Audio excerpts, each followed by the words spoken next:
За сайн байцгаана уу эрхэм хүндэт үзэгчдээ. Манай Legal Talk подкастын шинэ дугаар эхлэхэд бэлэн боллоо. Бид энэ дугаараараа нэгэн сонирхолтой маш одоо сүүлийн үед анхаарлагдж байгаа сэдвээр хийхээр болж байна. Тэр нь юу вэ гэхээр одоо цэцгийн тухай хуулийн шинэ төслийг одоо улсын хурлаар өргөн барьсан байгаа. За энэ хуулийн төсөл нэлээд одоо суур шинжтэй өөрчлөлтүүдийг авчрахаар ингэж одоо томоохон одоо эрх зүйн зохицуултад орсон ийм хуулийн төслүүд харагдсан. Тэгэхээр энэ хуулийн төслийн хүрээнд за энэ цэцгийн одоо реформын хүрээнд хуульчид болон олон нийтийн зүгээс цэцгийн талаар одоо мэдээлэл өгөх за ойлголтын одоо зөрүүг арилгах за ер нь энэ хуулийн талаар хилцүүлэг өрнүүлэх ийм шаардлага байна гэж бид харж байгаа.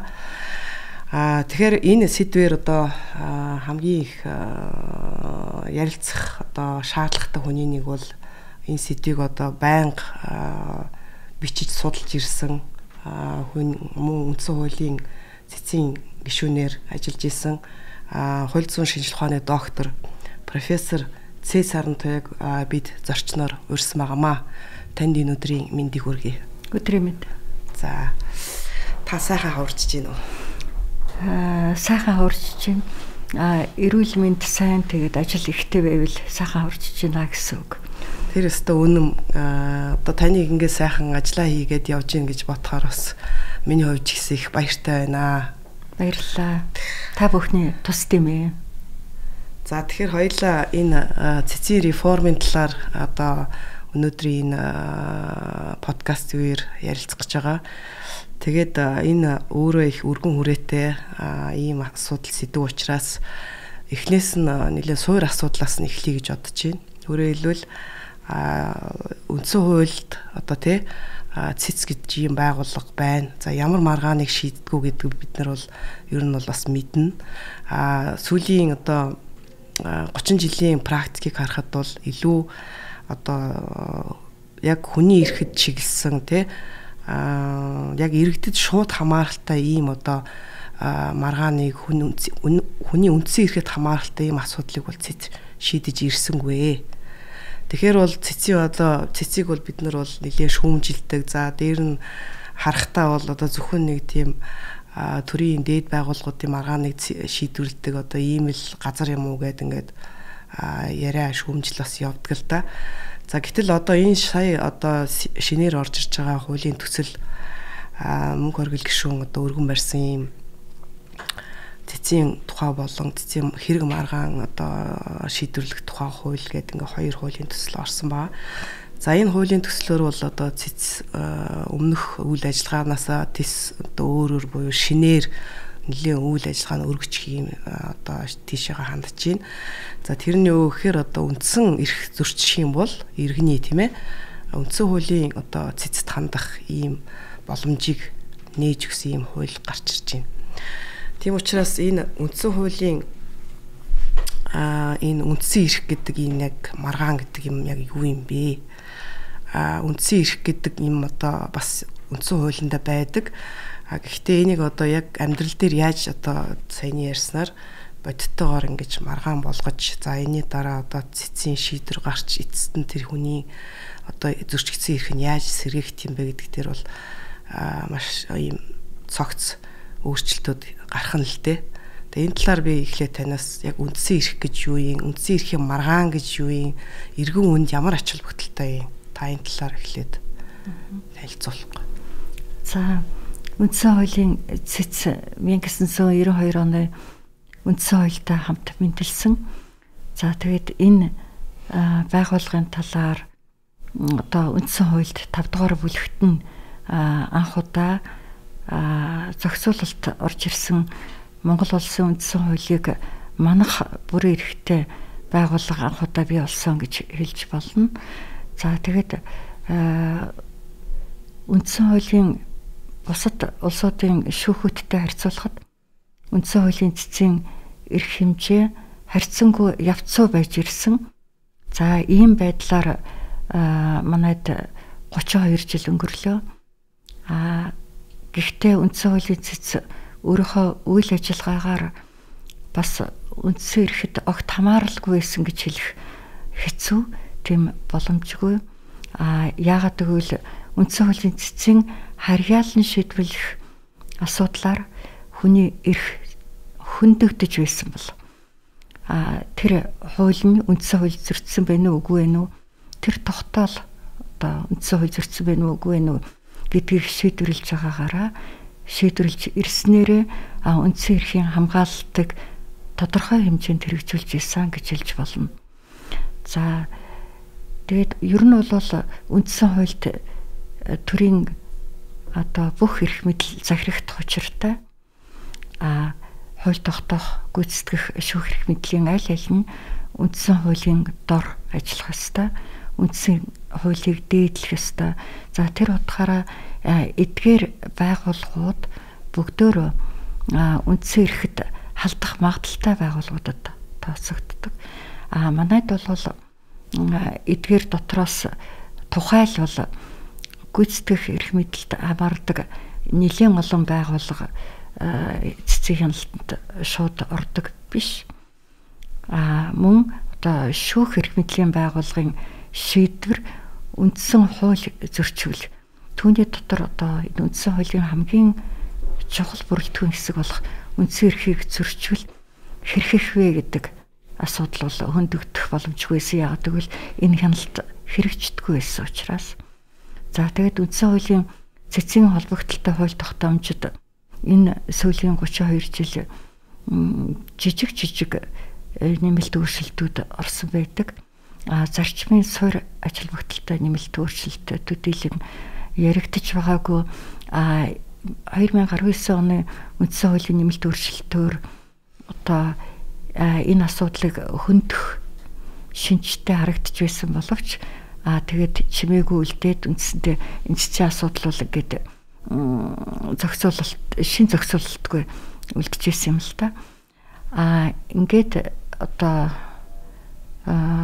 улсын хурлын гишүүн мөнх хоригл гишүүн бүхий одоо ажлын хэсэг байгуулагдаад мөн дэд ажлын хэсэг бас байгуулагдаад энэ байдлыг энэ үндсэн хуулийн хүрээнд 92 оны үндсэн хуулийн хүрээнд түүнийг зөрчихгүйгээр хэрхэн яаж сайжруулах вэ гэдэг асуудлыг хөндөд тэгээд одоо үндсэн хуулийн цэцгийн өмнө харьяалан шийдвэрлэж ирсэн бүх маргаантай асуудал дээр нэмээд үндсэн эрхийн маргаан гэж оруулж ирээд энэ нь бүхэлдээ үндсэн хуулийн цэцгийн шийдвэрлэдэг маргаан болж ингэж одоо томьёолохоор болж байгаа юм. Тэгэхээр хуучин байсан харьяалан шийдвэрлэх асуудлыг бүгдийг маргаантай асуудал шинэ үндсэн эрхийн маргаан гэдэг.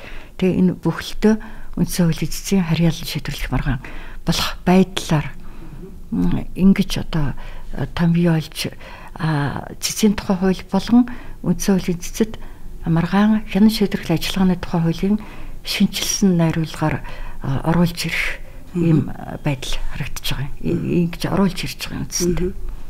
Тэгэхээр үндсэн эрх гэж одоо ямар эрхийг хэлж байгаа юм те. За хуульд бол нэр томьёоны байдлаар ингээ орсон байлээ. Би бас харж илээ. Тэгээд зарим нэг одоо жишээ нь эрхэн тэнд ороогүй байх жишээний за мөн адилтгах эрх гэд бас дурдсан байлээ. Тэгэхээр энэ дэр та тодруулж өгөхгүй яг үндсэн эрх гэж юу нь юу хэлж байгаа хүний эрхийн хувьд те. За ер нь бол альва улсын үндсэн хуульд заасан эрхүүдийг үндсэн эрх гэж хэлнэ. Манай Монгол улсын үндсэн хуульд бол энэ нь хүний эрх гэдэг гарчигтай байгаа. Энэ нь бол манай нэгдэн орсон хүний эрхийн пактууд болон конвенцад тохирсон нэр томьёо гэж тухайн үед үндсэн хууль тогтоогч сонголт хийж хүний эрх гэд нэрлсэн. Бодит байдал дээр энэ нэгэн зэрэг манай улсын нутагт дэвсгэр дээр оршин сууж байгаа хүний эдлэх үндсэн эрх юм. За тэгээд ер нь үндсэн эрхийг бол одоо үндсэндээ 2 пактаар эдэлж байгаа юм л да. Үндэсний хууль тогтоомжтой тэрийг шилжүүлэн өөрийн хууль тогтоомжийн нэгэн эдэл энэ эрхүүдийг эдэлж байгаа. Нэг нь бол хувийн ба улс төрийн эрх гээд тэр одоо олон улсын пакт байгаа. Нөгөө хэсэг эрх нь бол нийгмийн эдийн засаг соёлын эрх гэдэг юм эрхүүд байгаа. За тэгээд 1992 оны үндсэн хууль тогтоогч үндсэн хуульдаа эдгээр бүх эрхийг оруулсан. Оруулахдаа юуг анзаарсан бэ гэвэл өндөр хөгжилтэй зарим улсад хувийн ба улс төрийн эрхийг бүрэн бүгдийг нь үндсэн хуульдаа дурдсан байдığım байна. Харин нийгмийн эдийн засгийн эрхүүд буюу 2 дахь үеийн үндсэн эрх гэж яриад байгаа энэ үндсэн эрхүүдийг үндсэн хуульдаа төдийлөн тусгаагүй байна гэдгийг олж тогтоосон. Тэгээд энэ 1992 оны үед бол интернет гэж байгаагүй. Бид бусад улсын эрдэмтэн мэрэгдтэй сон солилцох тийм хялбар боломж бас бүрдээгүйсэн. Бусад улсын хуулийн тайлбар зэрэг ном бидэнд олдсон ботой байсан. За энэ үед бол ер нь бодож хагаад бүх үндсэн эрхийг үндсэн хуульдаа оруулах нь зүйтэй юм байна. Яагаад гэвэл Монгол улс одоо тоталитар нийгмээс хүний эрхийг дээдлсэн арчилсан нийгэмд шилжиж байгаа тул зарим эрхийг нь үндсэн хуульдаа заагаад зарим эрхийг нь өндөр хөгжилтэй орнууд заадгүй юм билээ гэд үндсэн хуульдаа заахгүй орхих нь бол ойлгомжгүй. Тэгээд иргэдэд бол энэ талаар тайлбарлах үндэслэл байхгүй. Учираас ер нь бол бүгдийг нь оруулаад хүний эрхийн бүлгийг позитив маягаар буюу негатив биш одоо бүх эрхийн дурдах байдлаар тооцох байдлаар ингэж одоо боловсруулсан зүг байна гэсэн юм шийдэлд хүрсэн байгаа юм. За тэгээд яагаад энэ зарим улсад 2 дугаар үеийн үндсэн эрхийг дуртаагүй юм байдгийм гэхлээр хожим хойно цаг хугацааны дараа олж тогтооход нийгмийн эдийн засгийн эрхүүд бол одоо онцгой эрхүүд яагаад гэвэл одоо хэрвээ эдгээр эрхийг бүгдийг нь үндсэн хуульд дурдчих юм бол төр энэ эрхийг бүрэн хэмжээд эдлүүлэх үүрэг хүлээх болно. Энэ эрхүүдийг зөрчигдсөн тохиолдолд сэргээн эдлүүлэх үүрэг хүлээх болно. За тэгээд энэ тохиолдолд альва төр иргэдээ худал хэлэхгүй тулд хоосон найдлага төрүүлэхгүй тулд ямар байдлаар хан тостой байдаг вэ гэхлээр одоо хууль тогтоогчд үүрэг өгөөд тэгээ хууль тогтоогч нийгмийн эдийн засгийн өсөлтийг харгалцаад нийгмийн эдийн засгийн эрхийг аль болох бүрэн дүүрэн тухайн үеийнхээ хөгжлийн нөхцөл тохируулж эдлүүлэх ийм л одоо алхмуудыг хийвэл төр шударга юм байна. Төр аль болох боломжоо дайчилж байгаа юм байна гэсэн ийм одоо байр суурь байдаг. Энийг харгалцаж үзээд үндсэн хуульдаа туцгадаг юм байна л да. За манай Монгол улсад бол миний өмнө дурдсан шалтгаанаар бүгдийг нь дурдсан байгаа. За тэгээд одоо хэрэг үндсэн хуулийн цэц үндсэн эрхийг зөрчигдсөн эсхийг нь хямдаг болвол магадгүй зарим тохиолдолд сэргээн эдлүүлэх шаардлага гарвал энэ нь улсын төсөвт зүгээр нэг ачаал үүсгээд барахгүй үүнийг хэрэгжүүлэх эдгээр эрхийг нийт иргэнд эдлүүлэх боломж нь гарахгүй болов гэдэг үднээс одоо үндсэн хуулийн цэцгийн тухай хууль болон маргаан хяналт шийдвэрлэх тухай хуульд заахтаа одоо үндсэн эрх гэдэгт дараах эрх орно гэд энэ жишээлбэл эрүүл аюулгүй орчинд амьдрах эрх, эсвэл эрүүл мэндэ хамгаалуулах эрх, эсвэл одоо хөдөлмөрийн чадвараа алдсан үед хангамж эдлэх хэрэг гэсэн би багцлаад хэлжлээ шүү тийм ээ. Энэ одоо 3 эрхийг үндсэн хуульдаа одоо сэргээн эдлүүлэх эрх, бүрэн хэмжээнд сэргээн эдлүүлэх эрх байвал одоо бас боломжгүй нөхцөл байдалд хүрч магадгүй гэдэг үүднээс хасаж байна гэж би ойлгосон. Одоо жишээлбэл бид 4 уйлралд жилийн 4 уйлралд хүрээлэн байгаа орчин бохирдолтой байна гэж ярьдаг. Энэ ялангуяа хүйтэн өвлийн цагт илүү их яригддаг юм сэдв.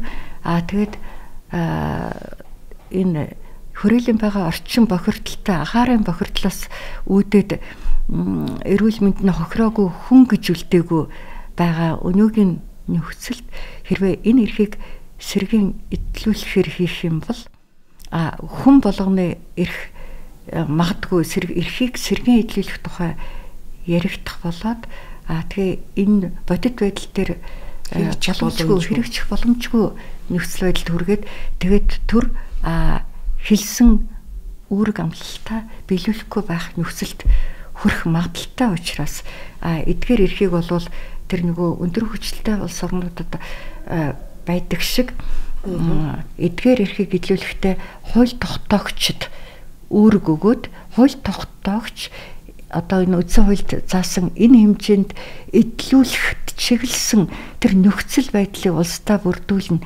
Тэр нөхцөл байдлыг баталгаатай хангахад чиглэсэн аль болох түүнд чиглэсэн хууль тогтоомжийг батлан гаргана. Энийг бол одоо хууль тогтоогчийн үүрэг гэж үзнэ гэдэг тэр философиор тэр логикоор авч үзэх нь зүйтэй юм байна гэж үзээд үндсэн эрх гэдэгт эдгээр үндсэн эрх орноо гэж сохон тэмдэглэсэн хэрнээ саяны миний дурдсан нийгмийн эдийн засгийн эрхийг үлдээж байгаа юм л та. Үндсэндээ төр иргэдтэй шодрог хандах, өөрийнхөө халаасныхаа хэмжээгээр шодрог хандах тэр боломжийг үлдээх үүднээс ингэж авч үзэж байгаа юм.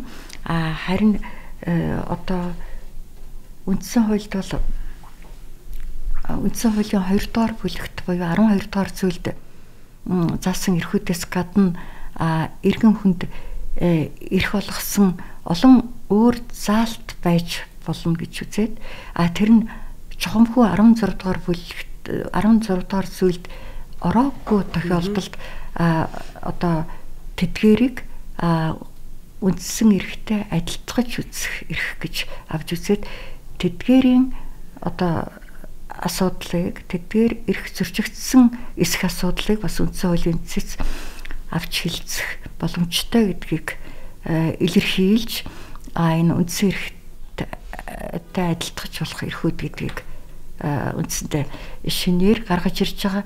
Энэ ойлголт өөрөө манай үндсэн хуулийн эрхцүүд шинэ боловч энэ ер нь үндсэн хуулийн эрхцүү гэдэг шинжлэх ухаанд олон зуун жил байж ирсэн ийм ойлголт байдаг. За тэгээ үндсэн хууль анх бий болсон хүний эрх анх яригдсан үеэс эхэлж бий болсон ийм ойлголт байдаг. Тэгээ энэ ойлголтыг манай одоо үндсэн хуулийн цэц бас эргэлтэд оруулж бодит эргэлтэд оруулж сэргээ эдлүүлэхийн нөхцөлийг бүрдүүлэх үүднээс ийм ангиллал гаргаж ирж байгаа зэрэг. За тэгэхээр одоо хувийн одоо болон улс төрийн эрх зөрчигдсөн нөхцөлд одоо иргэн хүн цэцэд хандах боломжтой болох гэж юм тийм ээ. Тэгэхээр энэ нөхцөлд ямар одоо тухайн иргэний эрх яаж зөрчигдөх юм? Ямар одоо хууль тогтоох эсвэл гүйцэтгэх эрх мэдлийн эсвэл одоо шинэ одоо хуулийн төсөл төр бол шүүхийн шийдвэр гэж орж иж байгаа тийм. Тэгэхээр ингээд төрийн одоо энэ 3 эрх мэдлийн альва шийдвэр тийм ээ үндсэн хуулийг үндсэн эрхийн зөрчих юм бол одоо цэцэд хандах ийм боломж нээгдэх нэ. За тэгэхээр энэ яг ямар нөхцөлд яаж зөрчигдөх вэ? Жишээ нь тийм ээ. Та энийг жишээн дээр тайлбарж хэлэх үү? За энийг жишээн дээр тайлбарлахын өмнө би саяны энэ нийгмийн эдийн засгийн эрхүүдийг зөрчигдсөн тохиолдолд хандах эрх байхгүй гэж манай иргэд битгий буруу ойлгоосоо. Хандах эрх нь бол байгаа. Сэргийн эдлүүлэх асуудал дээр одоо бас үндсэндээ тухайн үеийнхээ эдийн засгийн нөхцөл байдлаас хамаарат янз янзын зохицуулалт байх бахаа гэж ингэж ойлгоосоо гэж хүсэж байна. Тэгэхээр ерөөсөө аль ч асуудлаар үндсэн хуулийн цэцэд ялангуяа үндсэн эрхийн асуудлаар хандах боломжтой. Харин сэргээ эдлүүлэх асуудал дээр ялгамжтай хандах байхаа гэж ингэж ойлгосоо гэж бодож байна. За зүгээр нэг энгийн жишээ саяны надад хандж асуусан асуулттай холбоотой дуртахад нэг одоо би гэр бүлийн эрх зүйн чиглэлээр нэг жишээ татаа гэж бодож байна. Гэр бүлийн эрх зүй хавсраад татврын эрх зүйн чиглэлээр яг манайд бол одоохондоо энэ үндсэн эрхийн маргааныг шийдвэрлэх учраас би манайтай холбоотой яг жишээ дуртахаас илүү зүгээр сонгодог маягийн байж болох үс жишээ дуртай гэж бодож байна. За жишээлбэл иргэд гэрлэлтэд бүртгүүлдэг, гэр бүл зохиодог. Зарим тохиолдолд одоо манайд биш гэсэн дэлхийд их олон улсад хамтран амьдрагчаар албан ёсоор бүртгүүлээд амьдардаг. За тэгээд жишээлбэл одоо эдгээр хүмүүс өөр хоорондоо бэлэглэлийн гэрээ байгуулвал эсвэл өв залгамжлбал төлөх татвар нь янз янзын хэмжээтэй байлаа гэдээ аваад үзье. Жишээ нь эхнэр нөхөр хоёр бие биендээ бэлэглэл одоо бие биетэйгээ бэлэглэлийн гэрээ байгуулвал түүнд нийт одоо гэрээний дүнд оногдох татвар нь тодорхой нэг хувь хэмжээтэй байлаа гэд аваад үзэхэд албан ёсоор хамтран амьдрагчаар бүртгүүлсэн хүмүүсийн хувьд энэ хувь хэмжээ нь илүү өндөр байсан гэд аваад үзэхэд одоо жишээлбэл тэр хамтран амьдрагч хоёр өөрийнхөө эрхийг хамгаалуулахын тулд татварыг аль болох бага төлөхийн тулд шүүхийн бүхий л шат дамжлагыг дамжсан гэд аваад үзье. Жишээлбэл захиргааны эргийн шүүхийн бүхий л шат дамжлагыг дамжаад тэгээд нөгөө шүүх татврын тухай хууль тогтоомжийг л хэрэглэж байгаа. Шүүх татврын тухай хууль тогтоомжийг хэрэглээд эцсийн шийдвэр гаргасан. Дээд шүүх тухайлбал эцэслэн шийдвэрлсэн. За тэгэхээр үндсэн хуулийн шүүхэд тухайлбал үндсэн хуулийн цэцэд энэ татврын тухай хууль тогтоомжийг дээд шүүх нь зөв хэрэгжилж үгүй юу гэдэг асуудал яригдахгүй. Татврын тухай хууль тогтоомжийн хэрэглэлээ дээд шүүхээр дуусгах болсон. Одоо харин хэрв нөгөө заргаа авч чадаагүй иргэд тэр хамтран амьдрагчид тэгшэрхийн зарчим зөрчигдлөө ягаад адилхан одоо хэлбэртэй амьдралаа зохион байгуулж хахад гэр бүлийн албан ёсоор бүртгүүлсэн хүмүүс илүү бага татвар төлдөг юм бэ? Ягаад одоо бид татврын хувь хэмжээг өөрөөр төлөх нөхцөл бүрдсэн гэж татврын тухай хуульд оруулаад ингээд өндөр хэмжээний татвар авч байгаа юм бэ гэдэг асуудлыг тавиад тэгшэрхийн зарчим зөрчигдөж үгүй юу? Үндсэн хууль заасан. Манай үндсэн хуулийн жишээлбэл 14 дугаар зүйл заасан энэ тэгшэрхийн зарчим хөндөгдөж үгүй юу гэдгийг хянуулахаар одоо үндсэн хуулийн шүүхэд хандлаа гэж бодоход ирээдүйд үндсэн хуулийн цэцэд хандлаа гэж бодоход үндсэн хуулийн цэц ирээдүйд одоо жишээлбэл ийм хэрэг маргааныг хяналаа гэж үзэхэд нэгдүгээрт хууль тогтоогчид энэ татврын хууль тогтоомжийн жиг үндсэн хуулийн тэгшрэхэд нийцүүлэн боловсронгуй болох талаар хугацаатай үүрэг өгөх боломжтой. За энэ бол хууль тогтоогчид өгж байгаа үүрэг.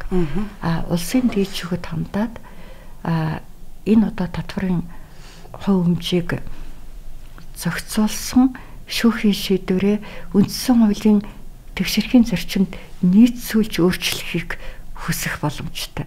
Тэгэхээр бол хоёр тийшээ хаяглагдаж байна да энэ үндсэн хуулийн шүүхийн шийдвэр. За нэгдүгээрт бол тэр буруутай гэх хууль тогтоомжийг үндсэн хуульд нийцүүлэх. За энэ хууль тогтоомж нийцсэнгүүд дээд шүүх нь өөрийнхөө шийдвэрийг одоо тэгшэрхийн зарчимд нийцүүлэх гэсэн. Тэгэхээр бол зүгээр ерөнхий нэг жишээн дээр аваад ярих юм бол нэг саяны дүр төрх харагдаж байгаа. Тэгээ энэ тодорхой хэмжээнд иргэдэд ойлголт төрүүлэх болов уу гэж найдаж саяны жишээг дурдж байгаа юм л да. Өөр жишээ байж болно л да. Зүгээр саяны жишээ хамгийн түрүүнд толгоонд орж ирлээ. Би бас нөгөө яг Германы нөгөө системийг бас нэлийн судалж байсан хүний хувьд энэ Германы үндсэн хуулийн шүүхээс гаргаж исэн шийдвэрүүдийг бас ганц нэг харж исэн. Тэгээ тэнд бол тэр Мефисто гэдэг нэг алдартай хэрэг байдаг. Энэ нь одоо бараг л одоо юу домог болсон хэрэг гэх юм уу. Тэгээд эндээс яг бодитоор яаж тэр иргэний эрхийг үндсэн хуулийн шүүхэнд хамгаалтыг бол тод харуулсан байт юм л дээ. Тэгээ тэнд бол нэг талаасаа нөгөө хувь хүн нэг бодиттой түүхэн хүнийг одоо тэр хүнд одоо хувийн амьдралынх нь түүхээр нэг кино хийцэн уран бүтээлчд ингээд кино хийгээд тэгээ тэр киногоо ингээд олон нийтэд цацаад ингээд явсан. За тэгэнгүүт нөгөө хувь хүн өөрөө шүүхэд хандсан байгаа. Энэ бол одоо миний хувийн амьдралыг одоо хэтэрхий их харуулж байна. Тэгээд миний халдшгүй байдлыг одоо хувь хүнийхэн хувьд тийм ээ халдшгүй байх эрхийг маань зөрчиж байна гэдэг ингээд ердийн шүүхээр ингээд яваад тэгээд тэр киног одоо тоглоулахгүй байх талаас нь шүүхэд хандаад шүүх тэрийг одоо хангахгүй явж исэн байгаа. Тэгж жагаад хамгийн сүүлд нь одоо нөгөө дээд шүүх хүртэл явсныхан дараа үндсэн хуулийнхаа шүүхтэй хандаад за энэ дээр ингээд нөгөө халдшгүй байдлыг хангах одоо миний эрхийг ингээд сэргээж өгөөч гэгээд нөгөө талаас нөгөө кино бүтээсэн уран бүтээлчд болохоор эн чинь одоо уран бүтээл хийх эрх миний одоо үзэл бодлоо илэрхийлэх эрх чөлөө мөн энд ямар нэгэн цензур байх ёсгүй гэд ингэж маргаад ингэ явсан байгаа. Тэгж жагаад үндсэн хуулийн шүүх нь юу гэж ütсэн бэ гэхээр энэ бол одоо нэг талаасаа хувь хүний халдшгүй байдал эрх энийг бол хангах ёстой. Нөгөө талаасаа бас одоо үзэл бодлоо илэрхийлэх энэ эрхийг бол хангах ёстой. Гэхдээ энийг бол аль болох нөгөө хүний эрхийг баг зөрчих байдлаар одоо шийдэх ёстой юм байна. Өөрөөр хэлбэл тэр уран бүтээл дотор хэтэрхий их одоо хувь хүний халдшгүй байдлыг зөрчсөн байдлаар буюу тэр одоо хувь хүний танигдахуйц байдал гэж байгаа юм л та. Тэр хүн одоо энэ хүн байж тээ гэж танигдахуйц байдлаар ингээд тэр уран бүтээл дотор оруулсан байвал энэ бол халдшгүй байдлын эрхийн зөрчил мөө. Тийм учраас тэгэх юм бол энийг бол одоо засах ёстой ч гэх юм уу. Ийм байдлаар тэр шүүхэн жишээ нь шийдсэн байгаа байдгийм байлээ. Тэг ингээд харах юм бол энэ бол их нарийн одоо маргаан бүр дээр өөрийн гэсэн онцлогтой ийм одоо нэлээ нарийн ийм чамбай ажил болд юм шиг байл л дээ. За тэгээд одоо жишээ нь ингээд манай сая ингээд олон нийтийн сүлжээгээр би бас харж илаа л да. Жишээ нь ингээд эрүүгийн хэрэг хан шийдвэрлэх явцад тодорхой нэг хүний одоо эрх зөрчигдлөө гэж бодъё тий. За тэр хүн эрхээ одоо ингээд үндсэн эрх нь зөрчигдлөө гэж өөрөө үзчихвэл гэтэл одоо маргаан нь бол эцэслэн шийдэгдээгүй байж идэг. Тийм учраас цэцэд хандах боломжгүй. За тэгэхээр тэр хүн одоо процесс дуустал хүлээх нь шүү дээ тийм ээ. Одоо дээд шүүхээр одоо хэрэг нь эцэслэн шийдэгдэх хүртэл бол эрх нь одоо цэцэд хандах боломжгүйгээр явж байгаа. За тэгээд дээд шүүх ямар нэгэн байдлаар тэр одоо эрүүгийнхээ хэргийнхээ хувьд гэм буруутаагүй гэдгийг шийдчихлээ гэж бодъё. За тэрний дараа тэр хүн цэцэд хандах эрх боломж нь бол нээлттэй болох нь тий. За тэгэнгүүт тэр нөхцөлд одоо үндсэн эрх нь зөрчигдсөн гэж үзсэн нөхцөлд тийм ээ. Одоо цэцэд хандлаа. За цаг хугацааны хувьд бол аль хэдийн нөгөө эрхэн ингээд зөрчигдөөд өнгөрцөн бай гэж бодъё. Тэгэхээр одоо тэр хүн цэцэд хандах ямар одоо нэмэр бах вэ? Тийм ээ. Өөрт нь. Ааха. Тэгээ үр дагаврын хувьд асууж шүү дээ, тийм ээ. Үр дагаврын хувьд. Яг нэгдүгээрт хэрэг нөхцөл байдал тэр хүний талд байгаад тэгээд тэр одоо сэтгүүлчийн эрх сэргээгдэх боломжтой бол нэр төрөө сэргийлэх энэ талаар олон нийтэд мэдээлэх зарлах энийг нийт хүний хүртэл болгох нэгдүгээр тийм үр дагавар байж болно. Эерэг үр дагавар сэтгүүлчийн хувьд өөрт нь нөгөөтэйгүр одоо ийм нөхцөл байдлаас дараагийн сэтгүүлчийн эсвэл бусад адилтгаж үзэх хүний эрх зөрчигдөхгүй байх нөхцөл бүрдэж байгаа юм л та. Үүгээрээ энэ үндсэн хуулийн шүүхийн шийдвэрийн үр дагавар их ялгаатай байдаг. Нийт бус тохиолдолд адилхан үйлчлэлтгээрээ тэгээд дээрэс нь магадгүй одоо нөгөө эрүүгийн процессын хуульд асуудал байна гэж үзэх юм бол тэр эрүүгийн процессын хуулийг хянснаар өөрөөр хэлэх юм бол дараагийн хүмүүсийн эрх зөрчигдөхгүй болно гэсэн. Гэхдээ бид нар бол энэ жишээг их ерөнхий авч ирж байгаа болохоор нэгдүгээр хоёрдугаар тухайн хэргийг мэдэхгүй дээрээс нь танилцаагүй болохоор одоо их л тодорхой бас нэг ийм хариулт өгөх боломжтой байна. Тэгээ өөрийнх нь эрх сэргээгдэх энэ тухай нийтэд мэдээлэх удаа дараа одоо энэ зөрчил гарч ирэхгүй байх нөхцөл бий болж одоо бусдын эрх ашиг хамгаалах, бусдад буян болох гэсэн үүднээс бас авч үзэж болох юм а гэж бодож байна. Үр дагаврын тухай ярих юм бол. За. Тэгэхээр та түрүүн дурдлал та за өнөөгийн үндсэн хуулийн хүрээнд түүнийг зөрчихгүйгээр одоо цэцэд хэрэг маргаан шийдвэрлэх хуулийг ингээд босруулж өргөн барьсан гэж те. Тэгэхээр өөрөөр хэлбэл үндсэн хуульд нэмэлт өөрчлөлт оруулахгүйгээр одоо энэ хоёр хуулийг өргөн барьсан. За ингэснээрээ одоо ямар асуудал гэх юм уу эсвэл одоо юу гэдгийг бэрхшээл энд үүсч болох уу тийм ээ. Бас энд тодорхой шалтгаанууд байгаа бах. Тэгэхээр энэ талаар та бас саналаа хэлэх үү? Уг нь альва асуудлыг үндэс суурьнаас нь эхлээд зөв зүйтэй зохицуулбал илүү сайн байдаг. Үндэс суурьаар нь гэхлээр бол хууль дотор ямар нэгэн зөрчил оруулахгүйгээр зохицуулахыг ярьж байна. Тухайлбал одоо манай үндсэн хуулийн цэцгийн харьяалан шийдвэрлэх асуудлыг үндсэн хуульд зохицуулахдаа тооцох зарчим барьсан байдаг л да. Тооцох гэдэг нь нэгээр нь тусгайлан заасан. Эдгээр байгууллагын шийдвэрийг хянана гэж тооцох. Тухайлбал улсын хурлын шийдвэрийг хянана, засгийн газрын шийдвэрийг хянана гэж тооцох зарчмыг барьсан байдаг. Тэгэхээр энэ одоо тоочсон жагсаалтад ороогүй байгууллагын шийдвэр хянахдахгүй үлдэх юм шиг автоматар ийм төсөөлөл буудаг л да. Энэ үүнд бол энэ тооцох зарчмын сөрөг тал байгаа юм.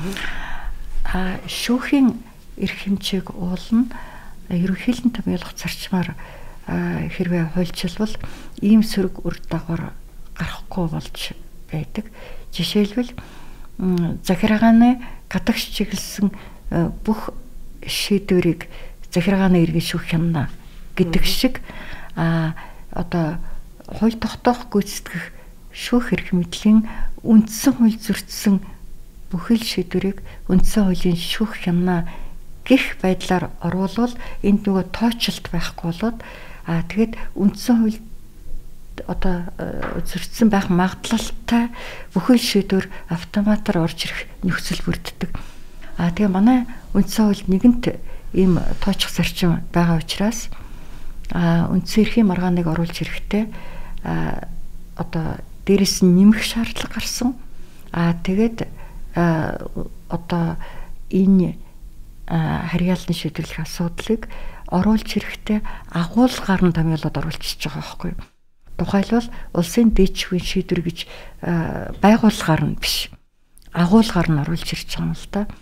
За тэгэхэд энэ агуулгаар нь оруулж ирж байгаа байдлыг юугаар зөвтгөж болох вэ гэвэл ер нь л шүүх хүний эрхийн маргааныг шийдвэрлэдэг.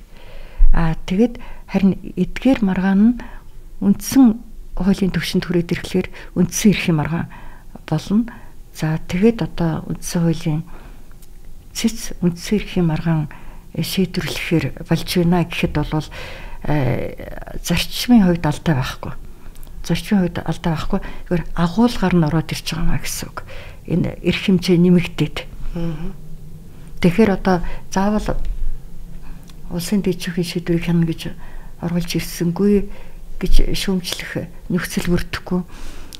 Нөгөөтэйгөр улсын дэд шүүхийн шийдвэрийг хянана гэх бол бас хоёр талтай. Үндсэн хуулийн цэц одоо ердийн хууль хэрэглээд гаргасан шийдвэр нь үндсэн хууль зөрчиж гин үгүй юу гэдэг хянахгүй шүү дээ. Төрөвчийн нөгөө татварын тухай хууль тогтоомжийн нэг жишээн дээр ярихад тэр татварынхаа тухай хууль тогтоомжийг маш зөв хэрэглээд дуусгасан байж болно. Энэ бол тэр одоо ерөнхий харьяаллын байна уу эсвэл захиргааны иргэн шүүхийн эрх хэмжээний асуудал шүү дээ. Энэ л нь орохгүй одоо харин шал өөр асуудал хөндөгдөж байна. Энэ нь тэр гэрлэгсэд болон хамтран амьдрагчаар бүртгүүлсэн иргэдийн хувьд тэгш бус байдал үүсэх үндэслэл мөн үү? Тийм ээ. Гэр бүлээ ингэж бүртгүүлэх өөр маягаар бүртгүүлэх явдал өв залгамжлах ирэхэд ялгаа гарах үндэслэл мөн үү гэдгийг шалгаж байгаа байхгүй. Тэр шалгаж одоо үндэсг нь өөр. Тийм ээ. Тийм учраас одоо яг улсын дээд шүүхийн шийдвэрийг хянана гэхээр одоо бас хүнд буруу ойлгогдож магадгүй. Тэрийг одоо шүүмжлээд бас хүмүүс хуульчид бас биччихсэн л та би бас харсан. Тэгэхээр нөгөө дээд шүүхийн шийдвэр эцсийн байна гэдээ үндсэн хуульдаа заасан бахад дахиад ягаад энийг цэцэд очих болчихваа тий гэдэг дээр ингээд маш олон хуульчид бас биччихилээ л дээ. Тэгэхээр саяны хэлдгээр бол та энэ бол одоо тухайн ердийн одоо маргааныхын хувьд бол тий ердийн одоо хуулийнхаа хувьд бол дээд шүүх хянаад шийдвэрчлээ, эцэслээ шийдвэрлчлээ. Татврынхаа маргааны хувьд үндсэн эрхийн хувьд жишээ нь үндсэн хуулийн эрх маргааныхын хувьд бол энэ бол тусдаа асуудал тийм ээ. Энэ дээр бол цэц өөрөө эцсийн шийдвэр гаргах болцоотой гэж та тайлбарлаж байна тийм үү? Өөрөөр хэлэх юм бол явсаар агаад татврын хуулийн асуудлаас болж татврын хуульд байгаа залтаас болж иргэдийн тэгш хэрэг зөрчигдсөн байна уугүй юу. Тэгээд тэр хуулийг хэрэгэлдэг дээд шүүхийн шийдвэр нь яг энтэй адилхан гарсан байна уугүй юу гэдгийг л хянж байгаамаа гэсэн үг. Тэгэхээр бол ерөөсө үндсэн эрхийг хэрэгжиж байгаа эсхийг л хянана гэж төрөөчийн жишээн дээр одоо саяны жишээн дээр хэлхийг оролдлоо л доо. Энд бол тэгэхээр одоо зөрчил бол байхгүй гэж та хэлж байна тий. Тэгэхээр таны хувьд бас энэ бид хоёр сая ярьлаа л да одоо хүний эрхийн хувьд бол энэ бол маш бодиттой хамгаалалт болох ийм эрх зүйн зохицуулт одоо орж ирж батал одоо их хурлаар хилцэгдэж байгаа. Тэгтээ мэдээж бас анхааруул зохих юм зүйлүүд бас эрдэмтний хувьд бол байгаа бах гэж бодож байна. Тэгэхээр ийм анхааруул зохих зүйлээс та бас ганц нэг жишээ дурдвал юу байх вэ? Яг манайд бол энэ үндсэн эрхийн хяналт гэдгийг оруулж ирснээр хяналтын тодорхой нэг хэлбэр нэмэгдэж орж ирж байгаа юм. Өмнө байсан хяналт гэвэл одоо жишээлбэл улсын дээд шүүх үндсэн хуулийн цэцэд хандаад хэрэглэх хууль үндсэн хууль зөрчиж байгаа эсхийг хянуулах нэг ийм тодорхой хяналт гэж байсан. Гэтэ энэ бас яг классик утгаар хэрэгжиж байгаагүй нэг ийм хяналт байсан.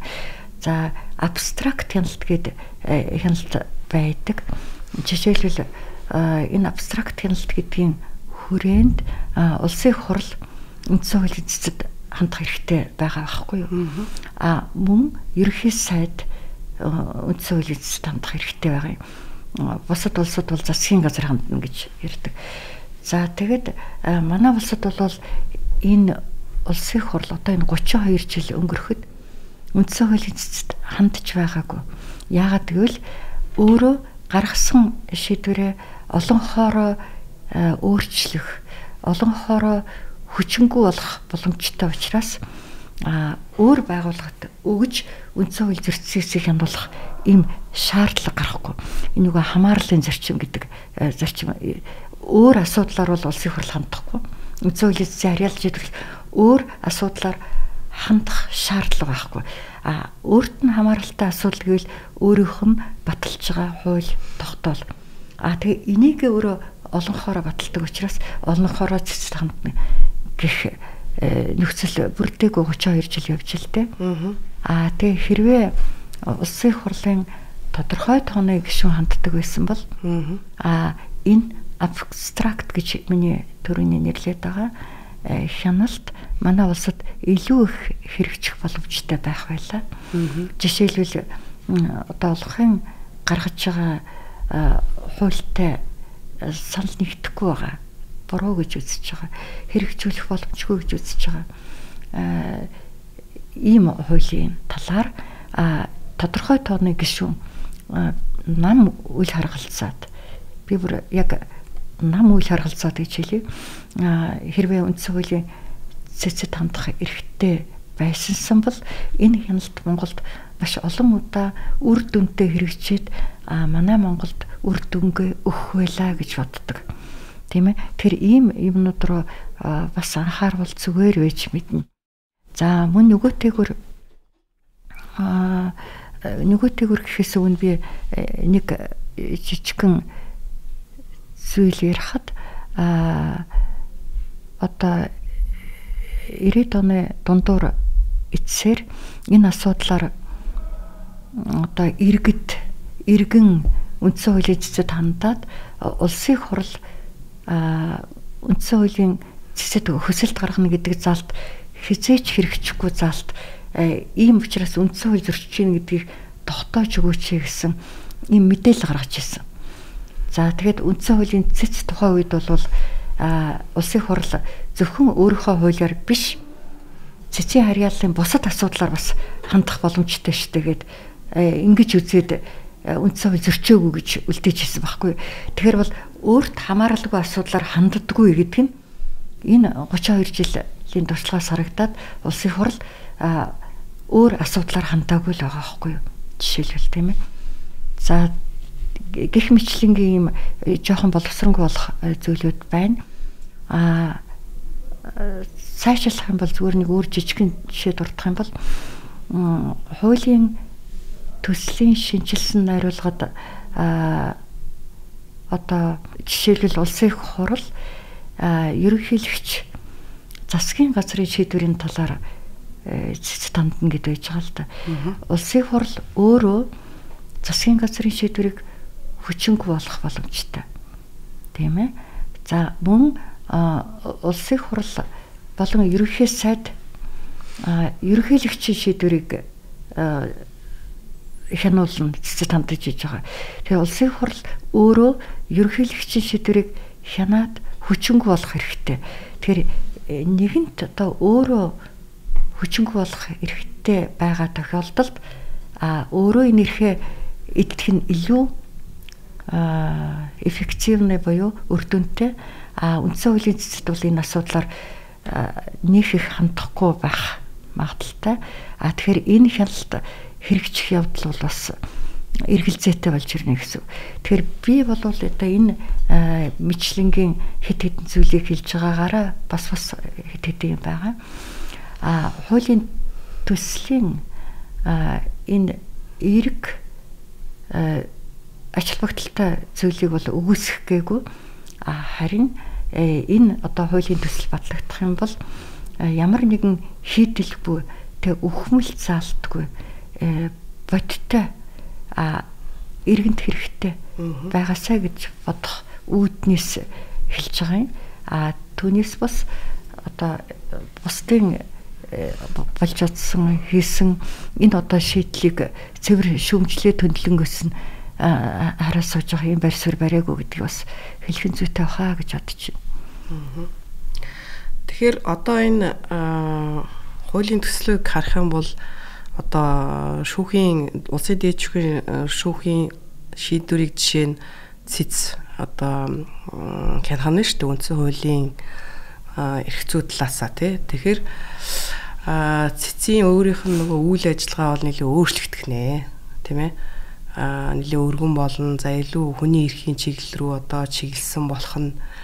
За дээр нь нэлээд мэрэгжлийн өндөр түвшинд одоо ажиллах шаардлагатай болох нь. За ялангуяа өөрөөр хэлбэл одоо цэц за гарч байгаа шийдвэр нь ч гэсэн бас өр нөлөөний хувьд нэлээд өргөн хүрээтэй одоо нийгэмд үндсэн эрхийн маргааныг шийдээд эхлэхээр бол өр нөлөө түрүүн та бүхэн ярьж исэн асар их өргөн хүрээтэй өр нөлөө ингээд гарах нэ.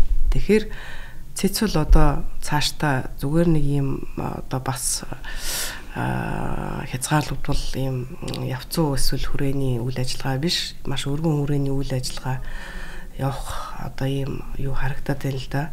Тэгээ энэ одоо байдлаараа харах юм бол цэц шүүх гэдэг байдал цэц шүүхийн байгууллага юм уу эсвэл одоо биш юм уу? Тэгээ энэ дэр бас судлаач нар нэлийн маргаа өрнүүлдэгтэй та бас мэдж байгаа бах. Тэгэхээр таны хувьд энэ ямар энэ дэр бас байр суурьтай байдаг вэ? Үндсэн хуулийн эрх зүйн маргаанаар альва үндсэн хуулийн шүүх эцсийн шийдвэр гаргадаг. Тэгээд эрх бүхий этгээдүүд хандснаар хэрэг үүсгдэг. Тэгээд хуулиа тайлбарлаж шийдвэр гаргадаг гэдэг. Эдгээр шинжүүдийг аваад үзэх юм бол үндсэн хуулийн цэц үндсэн хуулийн шүүхийн бүх шинжийг агуулж байгаа. Тэгэхээр үндсэн хуулийн цэц бол одоо шүүхийн журмаар ажиллаж байгаа байгууллага. Иргэд юу гэж ойлгоод байдг вэ гэхээр үндсэн хуулийн цэц дүгнэлт гаргаад тэр дүгнэлт эхлээд улсын хурлд очдог. Тэгээд улсын хурл хүлээн зөвшөөрөөгүй бол буцаад үндсэн хуулийн цэц их судлалын хуралдаанаар шийдвэрлэдэг тул энэ бол шүүх биш юм аа. Энэ бол одоо үндсэн хуулийн зөвлөл лугай адилхан байгуулга юм аа гэж дуурах тийм зүйл байхыг би нэг удаа сонсч ирсэн. За тэгэхээр яг энэ 1992 онд цэцийн тухай зохицуулалтыг үндсэн хуульд оруулахдаа юу гэж үзсэн гэхээр одоо Монгол улс тоталитар нийгмээс арчилсан нийгэмд шилжилж байгаа энэ мөчид их цөөн субъекттэй байгуулга. Цөөн одоо юу гэмтэй өөрөөр хэлэх юм бол улсын хурл шиг ийм ард түмнийг төлөөлсөн биш байгуулга эцсийн шийдвэр гаргадаг байхыг болгоомжлоод нэг удаа улсын хурлд нь илгээгээд та бүхний гаргасан шийдвэрийн талаар одоо үндсэн хууль зөрчсөн гэдэг дүгнэлт гарч байна гэдэг ингэж илгээгээд энэ бол одоо илүү арчилсан байх юм а гэж тухайн үед бодож ирсэн. За тэгээд тухайн үед бол үндсэн хуулийн цэц шүүх байна гэдэг дээр бол харин ч бүр их нэгдмэл санаатай байсан. Энийг бол ардын хурлын чуулганы протоколоос харахад мэдэгдэх болов гэж би бодож байна. Зүгээр тоталитар нийгмээс шилжихдээ энэ ард түмний төлөөллийн байгууллагаас гаргаж байгаа шийдвэрийг 9 хүнтэй байгууллага шууд хүчингү болохгүйгээр нэг удаа өөрт нь мэдэгдээд яагаад одоо ийм шийдвэр гарах болсон үндслийг сонсоод нэг удаа энэ шийдвэрээ засах боломжийг өөрт нь олгох нь бас мэрэгэн санаа вэч мэдх юм гэсэн байдлаар хандаж ийм зохицуулт орсон байхгүй юу. Түүнээс бас ер нь шүүх хариуцагчаас гарах гэж байгаа шийдвэрийг хүлээн зөвшөөрч гинүү үгүй юу гэж асуух явдал бол зүй тогтолт бол төдийлөн нийцэхгүй. Бид үндсэн хуулийн цэцгийг бий болгохдоо нөгөө нийгмийн шилжилт хэрэгжих үед, нийгмийн шилжилт явагдах үед одоо энэ эрх хэмжээг нь тогтоосон болохоор энэ үйл ажиллагааг нь хольжилсан учраас тийм болгоомжлол байгаад энэ үндсэн хуулийн төслийг боловсруулах үед тэгээд дундуур нь нэг одоо дүгнэлт гаргаад оруулах ийм л алхам нэмэт хийцсэн. Тэгээ энэс үүдээд одоо үндсэн хуулийн шүүх мөн биш гэж өөрөөр бодох үндсэл болох ёсгүй. Энэ бүхэн ягаад гэвэл шүүх гэдэг чинь тодорхой шинжүүдийг агуулдаг байгууллага. Эдгээр шинжүүд байвал шүүх гэж хэлнэ. За тэр утгаараа шүүхийн журмаар ажиллаж ирсэн. Тэгэхээр энэ хооронд бол буруу зөрүү ойлголцоо төвхөн хөгжлийн явцад одоо магадгүй эрх зүйч биш, хуульч биш хүмүүс томилогдоо. Тэгээ тэр хүмүүс өөрсдөө томилогдъё гэж гойсон биш тийм ээ. Төр нь ингэж ойлгоод ингэж шийдээд явжсэн тохиолдол харин байгаа. За дээд шүүхийн шүүгч одоо хяналтын шатны шүүгч тийм ээ. Цэцэд одоо гишүүнээр нэр дэвших болцоотой болж байгаа энэ хуулийн төслөөр. За энэ бас шинэлэг зохицуулт гэж харж байна. Тэгээд нэгдүгээрт сая хоёлаа бас ярьлаа л да үндсэн хуулийн цэцэл одоо шүүх байгууллага тий. Тэгэхээр энэ дээд шүүхийн одоо шүүгч нар нэр дэвших болцоотой энэ асуудал нь өөрөө бас цэцэд одоо нэлийн өөрчлөлтийг бас авчрах байх л та. Яг гэвэл шүүгч нар бол бас яг одоо энэ хэрэг маргааныг дагнан шийдвэрлэдэг ийм туршлагатай хүмүүс байдаг. За нөгөө талаас бас дээд шүүхийн шүүгч нар одоо цэцэд очисноор бас зөрчил үүсэж гин үгүй юу? Ялангуяа одоо нөгөө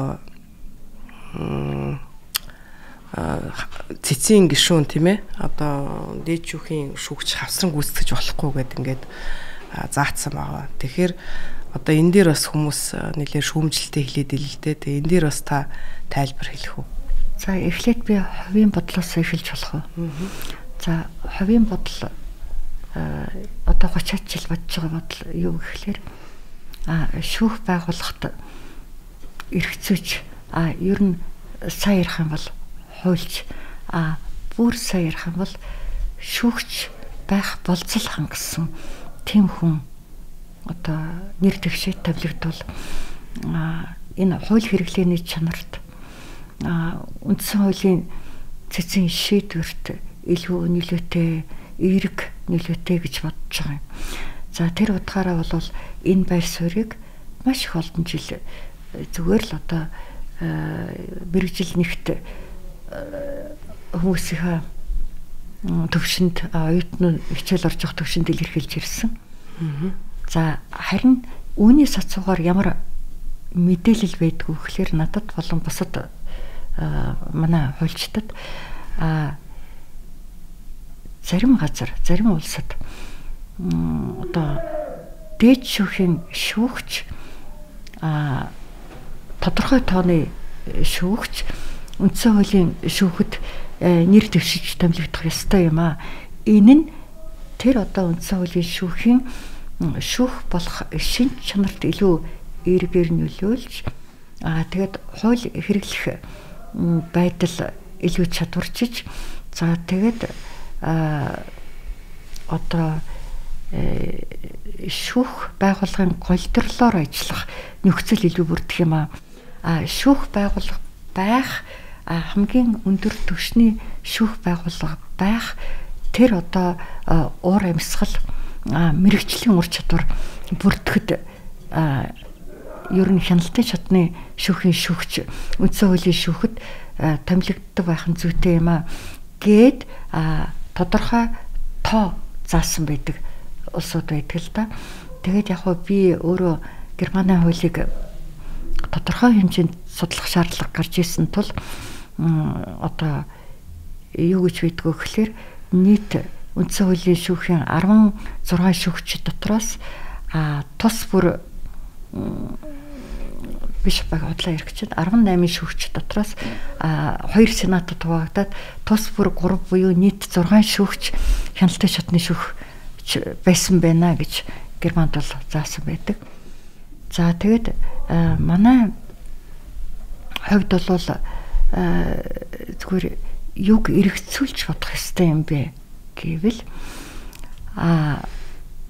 одоо Германд бол жишээлбэл 5 төрлийн шүүхийн систем байдаг.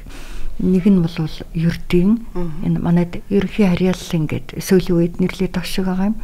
Эрүү иргэний шүүхийг тэгээд захиргааны хэргийн нийгмийн санхүүгийн хөдөлмөр ингээд ийм 5 классик төрлийн шүүх байна. За тэгэхэд ердийн шүүхэд гэхэд хэрвээ би зөв санаж байгаа бол ерөнхий шүүгчтэйгээ нийлээд 154 хүн ажиллаж байна л да. Тэгээ босод шүүхэд бол 40 хэдээс 60 хэдэн шүүгч, 42-аас 67 хэрвээ би зөв санаж байгаа бол шүүгч. Харин Эрфуртд байгаа хөлбөрийн шүүхт бол одоо ажил олгогч холбооноос мэдж томилсон мөн ажил эрхтлэгч нараас мэдж томилсон гээд 110 тусвар 220 шүүгч нийлээд болох нь шүү дээ. За тэгэхээр ийм олон шүүгч байгаа тохиолдолд холбооны үндсэн хуулийн шүүхэд 6 шүүгч илгээх нь төдийлөн хүндрэлтэй биш. Яагаад гэвэл боловсон хүчний нөөц ихтэй байна. Манайд улсын дэд шүүхэд 25 шүүгт билээ гэхэд эдгээр шүүгчдээс 3 нь илгээгдэх нь шүү дээ. Яагаад гэвэл улсын дэд шүүх энэ хуулийн шинжилсэн найруулгын төсөл зааснаар зөвхөн хяналтын шатны шүүх дотроос л шүүгч илгээх юм боломжтой тийм ээ. За тэгэхээр бол энэ дээр манай хууль санаачлагчид хууль тогтоогчид ямар гаргалгаа байна уу олж харах шаардлагатай.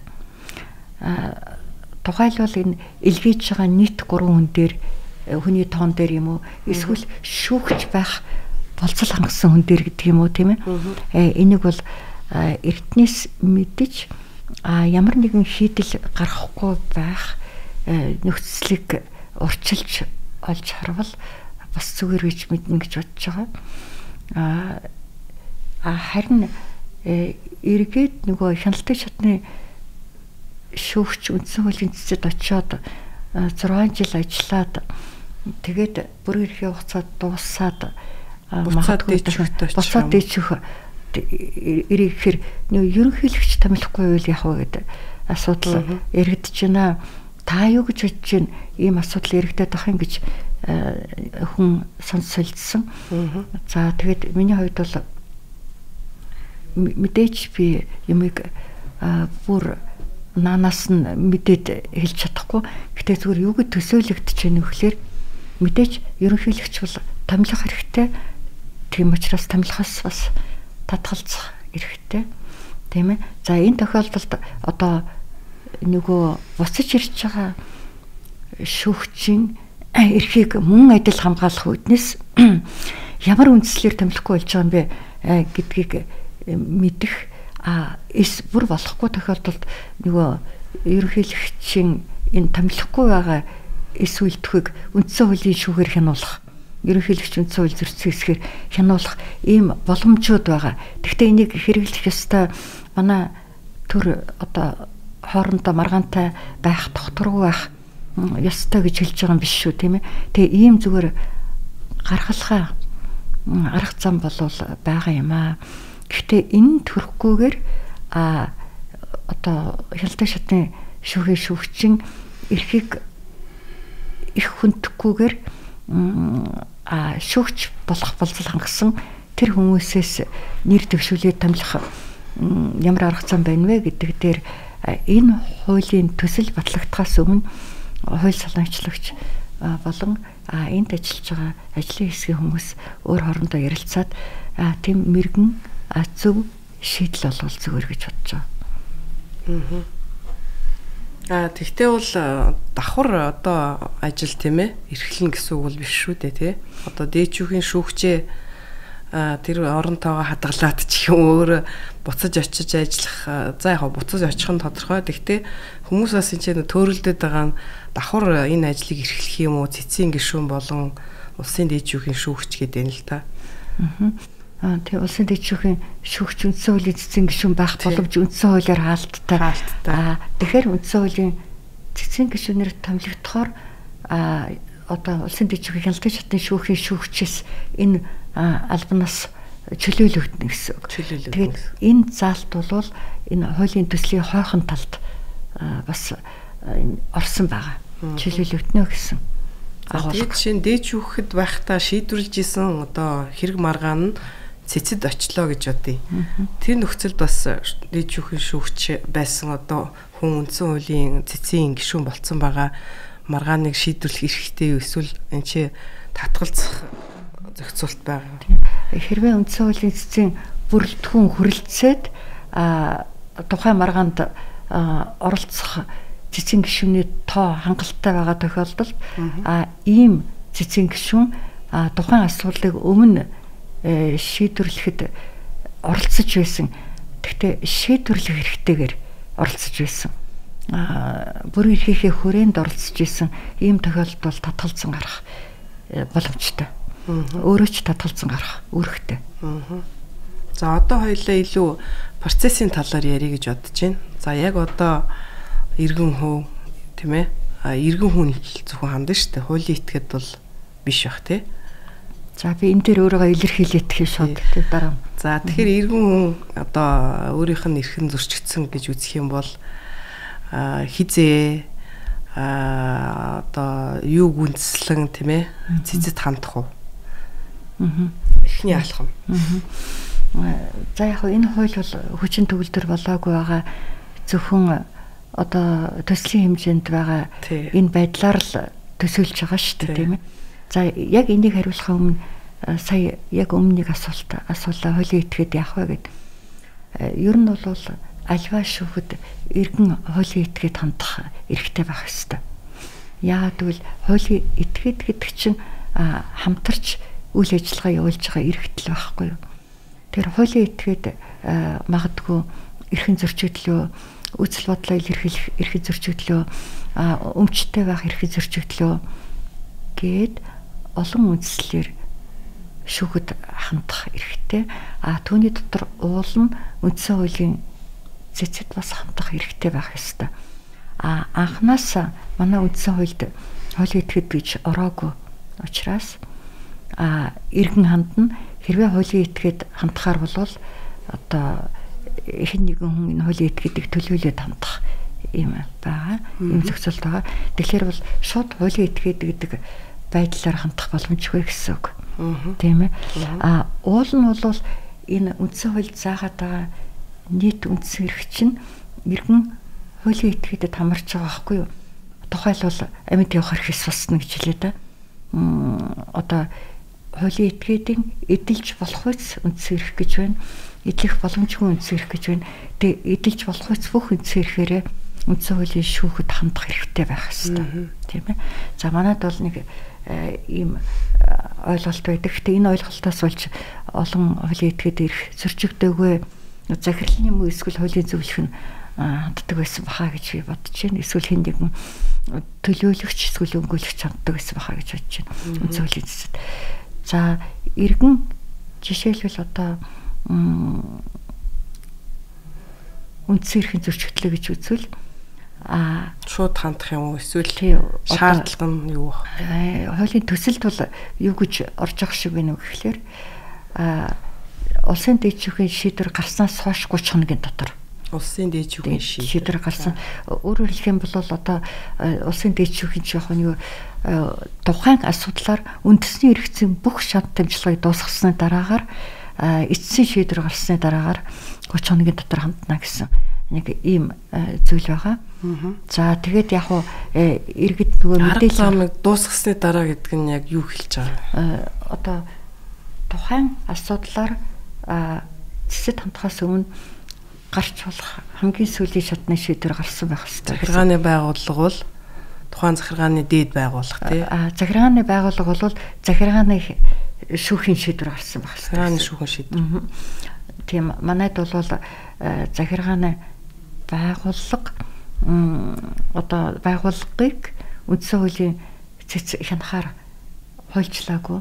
Хуулийн төсөд бас энэ талаар дуртаагүй учраас тухайн асуудлаар эцсийн шатны шийдвэр захиргааны хяналтын шатн дээр гарна. Тийм ээ. Тэрний дараа хандна гэсэн үг.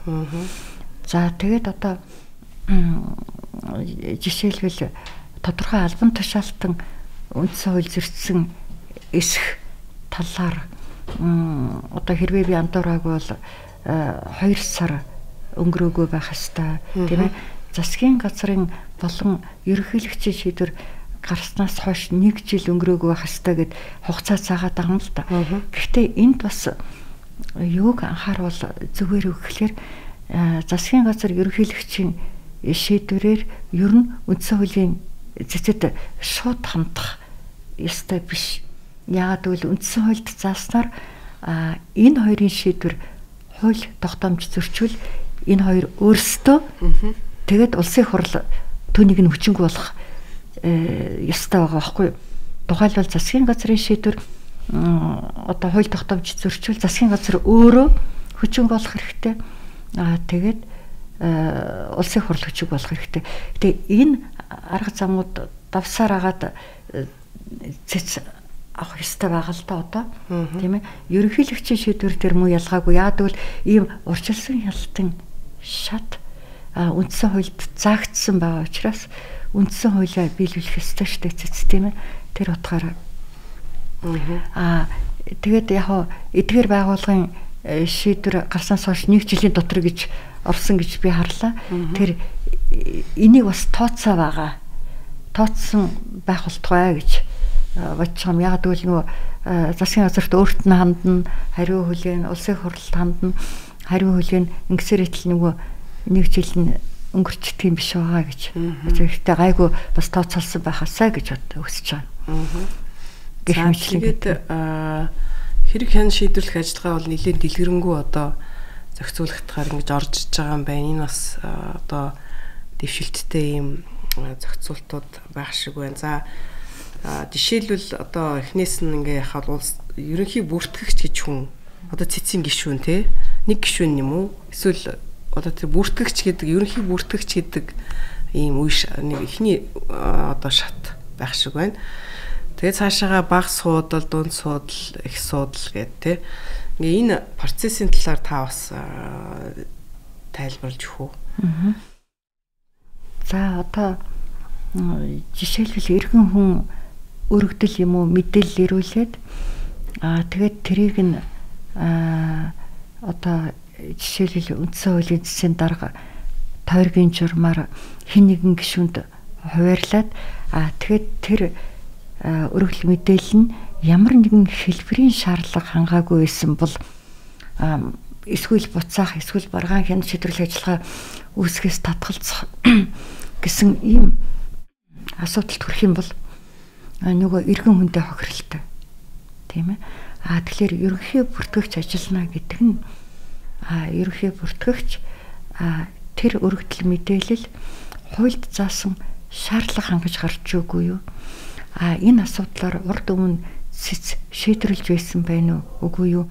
Гэх мэтлэнгийн цэцэн гишүүн дээр очихоос өмнө шалгах ёстой бүх юмыг шалгаад болохгүй бол өөрт нь хэлээд тэр одоо нөхцөлийг хангуулад ингээд одоо дараагаар нь баг суудлын хуралдаанд шилжүүлэх нь өөрөө захиргааны үе шатыг маргаан хяналт шийдвэрлэх энэ шүүхийн үе шатаас зааглаж өгч байгаа. Тэгээд одоо үндсэн хуулийн цэцэн гишүүнийг ийм захиргааны ажилд оруулахгүй болж байгаа. Тэгээд иргэн хүнийг хөндрүүлэхгүй болж байгаа. Нэг ийм нөхцөл байдал юм л та. Тэгээд одоо урд өмнө өргөдөл мэдээлэл ирэхэд маргаан үүсэх хэсгийг үндсэн хуулийн цэцэн гишүүн ганцаараа шийддэг байсан бол одоо тэр ерөнхий бүртгэгчээс ирж байгаа өргөдөл мэдээллийг тэр одоо хууль заасан журмаар хуваарлжсан байгаа тэр гишүүн хүлээж авна. Тэр өргөдөл мэдээллийг хүлээж аваад энэ асуудлаар маргаан үүсэхгүй юу гэдгийг ганцаараа шийдэхгүй гэдэг маань маш их одоо цэцгийн хараат бас байдлыг хамгаалж байгаа. Цэцгийн гишүүний бие даасан байдлыг хамгаалж байгаа. Гаднаас ямар нэгэн нөлөө орох байдлыг сармагжуулж байгаа. Эерэг сайн зохицуулт юм аа. Ер нь маргаан үүсэх хэсгийг дангаараа шийднэ гэдэг чинь их хүндрэлтэй байдаг. Маш их олон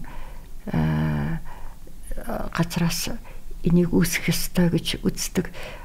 Зарим субъектууд бити үүсгэсэй гэж хүсдэг тийм ээ. Энэ олон ашиг сонирхлын дунд нэг гишүүн ажиллах нь туйлын тэр гишүүндээ хүндрэлтэй байгаас гадна нөгөө шударга ясыг тогтооход бас бэрхшээлтэй болдог учраас 3 гишүүн хяндаг байх нь зүй зүйтэй. Тэгээ 3 гишүүн болвол хянаад энэ аман хуралдаа хийхгүй зүгээр л тухайн асуудлаар маргаан үсэх эцсийн шийдвэрлэл гаргана. Тийм ээ. Тэгээд хэрвээ маргаан үсэх гэхэр бол дунд судлалын хуралдаан руу энэ одоо өргөдөл мэдээлэл хүсэлт шилжнэ гэсэн үг. Тэгээд дунд судлалын хуралдаан бол хэдэн гишүүн 5 гишүүнтэй байсан. Одоо энэ шинжилсэн хариулгаар 6 гишүүн орохоор болж байгаа. Бас л одоо хараат бас байдлыг илүү хангах баталгаа гэж үзэж байгаа. За тэгээд яг зарим хүн 6 гишүүн орж байгаа болохоор санал тэнцэх нь байна гэж үзээд ах шиг байна. За тэгээд үндсэн хуулийн цэц их судлалын хуралдааныг маш олон тохиолдолд 8 хүнтэй хийдэг байсан. Тийм ээ. Тэгэхээр энэ бол асуудалгүй. Нэгдүгээрт асуудалгүй.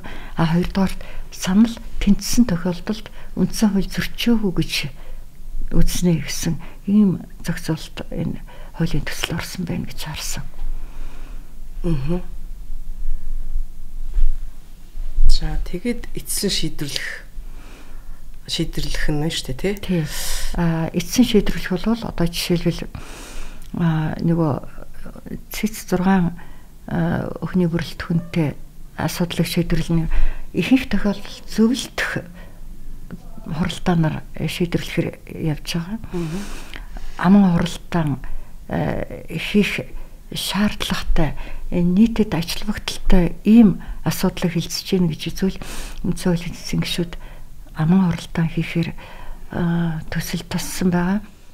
Бусад бүх тохиолдолд ер нь хуралдаан хийх гэдгээсээ илүү одоо хүндрэлгүйгээр цаг алдалгүйгээр бюрокраси байхгүйгээр чирэгдэл байхгүйгээр асуудлыг шийдвэрлээд өгөх нь л гол учраас их маргааныг болж өгвөл зөвлөлдөх хуралдаанаар шийдвэрлэдэг.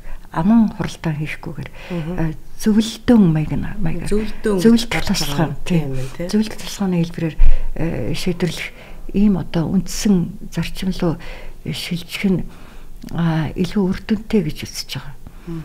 Тийм ээ. Шүүгч хүн гэдэг чинь өөрийнхөө шийдвэрээр үзэл бодлоо илэрхийлж байгаа. Өөрийнхөө гаргаж байгаа шийдвэрээр иргэдтэй бусадтай харилцаж байгаа. Тийм ээ. Тэгээд заавал одоо аман хуралдаан хийх шаардлагагүй.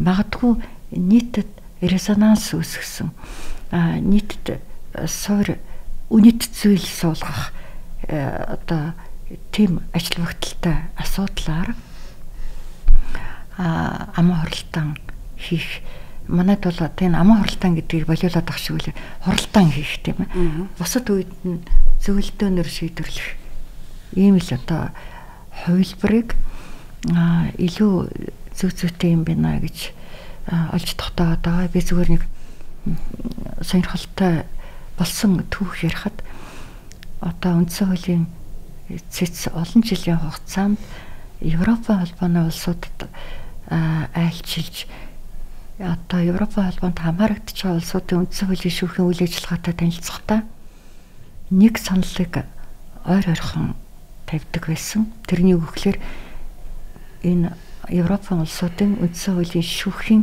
хуралдаанд орж суух гэсэн юм санал байгаад байдаг. Тэгээд энэ одоо намайг бүрэн эрхээ хэрэгжүүлж явах жилүүдэд айлчлах үед бид Европын аль нэг улсын үндсэн хуулийн шүүхийн аман хуралдаантай таарч байгаагүй. Яагаад гэвэл асуудлыг аль болох хүндрүүлэхгүйгээр чирэгдэлгүйгээр зөвлөдөөний хэлбэрээр шийдвэрлэдэг. Аман хуралдаан бол түрүүний дурдаад байсан ажил бүгдэлтэй асуудлаар хийж болдог. Харин шийдвэрээ нэгэнд гаргасны дараа тухайн үндсэн хуулийн шүүх хэвлэл мэдээллийг ураад бусад одоо солирогчдыг ураад шийдвэрээ зарлж тайлбарладаг. Тийм ээ. Энийг бол тэгтээ үндсэн хуулийн шүүхийн тухайн маргааныг шийдвэрлсэн шүүгч хийдгүү. Тийм ээ. Энэ бол эсвэл хэвлэл мэдээллийн төлөөлөгчийн эсвэл хэвлэл мэдээлэл хариуцсан шүүгч бусад шүүгчээс арай бага ачаалттай. Тэгээд энэ нийт гарч байгаа шийдвэрийн агуулга үндслийг тайлбарлах үүрэгтэй ийм шүүгч ажилладаг юм байлээ. Тий. Энэ дээр би бас тодруулаад асуух гээд байгаа юм. Одоо энэ юуны маргаан шийдвэрлэх одоо саяны хэлдэг хуралдаан олон нийтэд нээлттэй байх ерөнхий зарчим бол үйлчилж байгаа. Гэтэ энд бас хэрэгээсээ хамаарад онцлог одоо ийм зохицуултууд бас байх уу? Жишээлбэл одоо видео бичлэг зөвшөөрөх юм уугүй юм уу? Шууд жишээ нь лайв одоо явж болох уу гэдэг энэ технологич нь бас өөр айгу хурцтай хөгжиж байна. Тэрэнд одоо ямар байдлаар зохицуултууд орсон юм бол? За ер нь бол үндсэн хуулийн шүүхийн түүний дотор манай Монгол улсын үндсэн хуулийн хуралдаан хуульд заасан хаалттай хуралдаан хийх тохиолдолд бусад бүх тохиолдолд нээлттэй байна. Гэхдээ яг одоо аман хуралдаан хийгээгүй тохиолдолд асуудлыг зөвлөлдөх тасалгааны хэлбэрээр шийдвэрлэж байгаа тохиолдолд аливаа шүүхийн зөвлөлдөх тасалгаанд гаднаас хэн нэг иргэн албан тушаалтан энэ бүрэлдэхүүнд ороогүй өөр шүүгч нарийн бичгийн дарга захиргааны ажилтан бол байлахгүй. Энэ бол одоо бүх нийтэд ижлэхэн байдаг, бүх шүүгүүдэд ижлэхэн байдаг зарчим. За манай өнөөдрийн зохицуулалтын дагуу одоо үндсэн хуулийн цэцгийн тухай хуульд үйлчилж байгаа хуульд заасны дагуу бол одоо хэвлэл мэдээллийн байгууллагууд орж ирээд мэдээж урьдчилж мэдэгдээд тийм ээ. Ягаад гэвэл судлалын зохицуулалт хэрэгтэй шүү дээ энэ чинь. Альва юм хэв журамтай байж ирэх хамгаалагдана. Хэв журамгүй дураараа орж гараад идэг бол энэ чинь хэрэг хяналт шийдвэрлэх ажиллагаанд саадтай тухайн маргаанаа шийдвэрлэж байгаа этгээдүүдэд хохиролтой тийм ээ байх магадaltaй учраас бүх юмыг урьдчилсан байдлаар зохицуулаад тэгээд одоо орох гэж байгаа хүний суудлын тоогоор захиалаа байгаа юм л та. Ямар ч хэлсэн ийм зохицуулалт бол байдаг. Харин телевизийн бичлэг хийх асуудлыг манай хууль ямар нэгэн байдлаар үгүйсгээгүй. Тийм ээ. Европын эрхцэн бүлд хамаарах улсууд яг телевизийн бичлэгийг болвол шүүх хуралдааны танхимд үгүйсгдэг. Яагаад гэвэл энэ бол зүгээр нэг жүжиг биш. Тийм ээ. Энэ бол зүгээр нэг үзүүлэг биш. Энд хүний хувь заяатай нэр төр магадгүй эрүүл мэндтэй холбоотой асуудал шийдвэрлэх гэж байгаа тул одоо хүн мэдүүлэг өгөхдөө тайлбар гаргахдаа ямар нэгэн хөндлөнгөөс санаа зовох юмгүй шүүх бүрэлдэхүүнд итгэж тэр тайлбараа гаргах боломжийг хангасан байх хэвээр. Тэгээд дуран орж ирэх нь өөрөө шүүгчийг өөрчлөх хэсгүй. Шүүгч дуран орж ирлийгээд одоо эгц суудаг ч юм уу, эсвэл тавихааргүй байсан асуулт тавьдаг ч юм уу, ийм одоо нөхцөл байдал үүсэх магадaltaй тул телевизийн бичлэгийг албан ёсоор одоо үгүйсгэтгэлтэй хүлээн зөвшөөрдөггүй хориотой байдаг. Энэ нь Германы үндсэн хуулийн шүүхийн шийдвэрээр бас хориотой гэж гарсан. Тэгэхээр альва зүйл бол тэр гарах гэж байгаа шийдвэртээ сөрөг нөлөө үзүүлэхгүй хэмжээнд зөвшөөрөгдөнө. Тэрнээс илүү гараад бусдын хүртэл болох ёсгүй. Хэвлэл мэдээллийн төлөөлөгч сааланд орж ирээд, шүүх хуралдааны танхимд орж ирээд үзэг цаасаа эвлүүлээд энэ юм уу тухайн маргааны талаар бусдад мэдээлэл өгөх нь бусдын сонирхлыг хангах ёстой гэж үзэж байгаа. Тийм ээ. Тэгэхээр би бол телевизээр бичлэг орж ирээд манайд муу байна гэж дуураагүй шүү. Үгээрээ. Тэгээ би байр суурь ямар ялгаатай байгааг л харуулж саяны мэдээллийг эхэлж байгаа юм л та. За одоо тэгэхээр юу цэцгийн гишүүн гэдэг сэдвийг хүрээд бас зайлшгүй ярих хэрэгтэй байх гэж бодож байна. Яа тэгэхээр цэцгийн гишүүн нэгдүгээрт одоо энэ хууль шинээр одоо энэ өргөн мэдүүлж байгаа энэ хуулийн төсөлд одоо ямар шүү онцлог зохицуултууд орсон. За ялангуяа одоо цэцгийн гишүүнийг одоо томилох энэ процесс тийм ээ олон нийтийн одоо оролцоог хангах талаас ямар шинэлэг зохицуулт орсон. За дээр нь цэцгийн гишүүний хариуцлагын асуудал буюу одоо эгүүлэн татах тийм энэ дээр одоо ямар зохицуултууд одоо орж байгаа юм. Яагад гэвэл энэ дээр бас олон нийтийн зүгээс бас шүүмжлэлүүд их гардаг.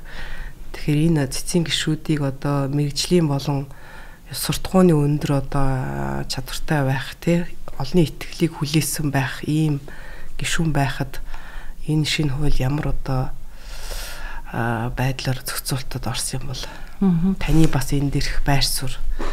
За эхлээд хуульд бол нэр дэвшигчин сонсгол хийх одоо асуудлыг зөвшөөрсөн гэж би ойлгосон. Хэдийгээр үндсэн хуулийн цэц шийдвэр гаргаад шүүгчд болон үндсэн хуулийн цэцийн гишүүдэд одоо сонсгол нийтийн сонсгол хийх нь үндсэн хууль зөрчиж байна гэсэн шийдвэр одоо өнгөрөгч саруудад хэдийдүүлээ 23 оны 9-р сард байна гарсан боловч энэ одоо шийдвэрийг улсын хурал хүлээн зөвшөөрөөгүй. За тэгээд одоо энэ манай үндсэн хуулийн цэцэд маргаан хяналт шийдвэрлэх ажиллагааны болон цэцгийн тухай хуулийн шинжилсэн хариулгын төсөлд зааж байгаагаар нэр дэвшүүлэгч байгууллага тусдаа танилцуулга байршуулад ингээд ийм сонсгол хийх юм байна гэсэн ойлголтыг би авсан. Тийм ээ? Ойлголтыг би авсан. За тэгээд энэтэй холбоотой зүгээр энэ чиглэлд судалгаа хийж ирсэн хүний хувьд хэлэхэд тухайлбал одоо энэ Европын холбооны улсуудад шүүгчийн сонсгол гэдгийг төдийлөн явуулдаггүйгээрээ Америкийн нэгдсэн улсаас ялгаатай юм байна гэдэг ийм зүйлийг олж мэдсэн. Шүүгчийн сонсгол яагаад явуулдаг юм бэ гэдгийг бол мэдчихэж байгаа. Нэг иргэдийг одоо иргэд энэ нэр дэвшиж байгаа хүнийхээ талаар өөрийнхөө байр суурийг илэрхийлэх боломжийг олгоно. За тэгээд энэ хүнийг таньж мэдэх боломжийг олгоно гэд ийм олон эерэг талуудтай байдаг ахaltaа сонсголд оруулах. За сонсголд оруулахгүй байхыг зөвшөөрч байгаа. Оруулахыг өөрөөр хэлэх юм зөвшөөрөхгүй байгаа улсуудад ямар байр суурь давамгайлаад байна вэ гэхээр ерөөсөө шүүгч гэдэг албан тушаалтан ямагт хоёр талын маргаан шийдвэрлэдэг.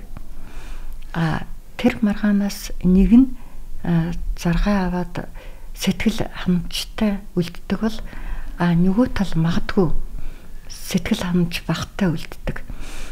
За тэгээд энэ байдлаас үүдэлтэй эдгээр албан тушаалтны талаар сонсгол явуулах юм бол тодорхой нэг хүмүүсийн магадгүй субъектив үнэлэмжээс болоод шүүгчээр ажиллаж байгаа хүний нэр төр урчилж ганхах ийм сөрөг нөлөөтэй гэж үздэг тул тэр битэл одоо энэ Бундестаг буюу Германы парламентод энэ шүүгчийн асуудлыг хилцдэг байна. Тэгээ шүүгчийн асуудлыг хилцэхэд оролцсон албан тушаалтнууд энэ шүүгчийн талаарх олж авсан мэдээлгээ тэр хувийнх нь албан тушаалынх нь талаар олж авсан мэдээлэлээ бусдад задруулахгүй байх үүргийг хуулиар хүлээж байгаа. Тийм ээ, өөрөөр хэлэх юм бол энэ мэдээлэл бол нууц гэсэн үг, тийм ээ.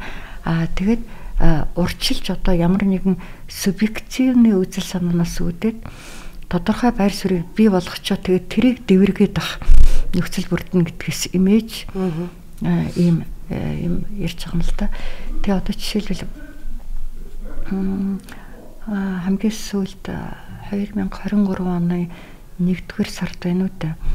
Германы үндсэн хуулийн шүүхийн 2 шүүгчийн бүрэн эрхийн хугацаа дууссан.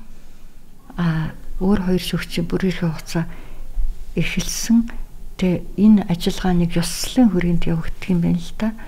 Би зүгээр товчоо ажиглахад юу ярьж байна вэ гэхээр тэр одоо бүрэн эрхийн хугацаа дууссан тэр эмэгтэй шүүгчийн талаар одоо тэр хүний талаар байр суурь илэрхийлэхдээ холбооны Германы ерөнхийлөгч Франк Вальтер Штайнмайер гэдэг хүн unbekannt aber brillant гэдэг өөрөөр хэлэх юм бол та танил биш байсан гэхдээ та очир эрдэнэ байсан гэж өөрөөр хэлэх юм бол одоо нийтэд танигдсан байх алавгүй. Нийтэд танигдсан хүн хууль сайн хэрэглэдэг юм биш. Заавал сайн хэрэглэдэг юм биш. Тэгэхээр бол мэрэгжилтэй профешнл байх л шаардлагатай. Сайн мэрэгжилтэн, сайн мэдлэгтэй, сайн ёс суртахуунтай байх шаардлагатай.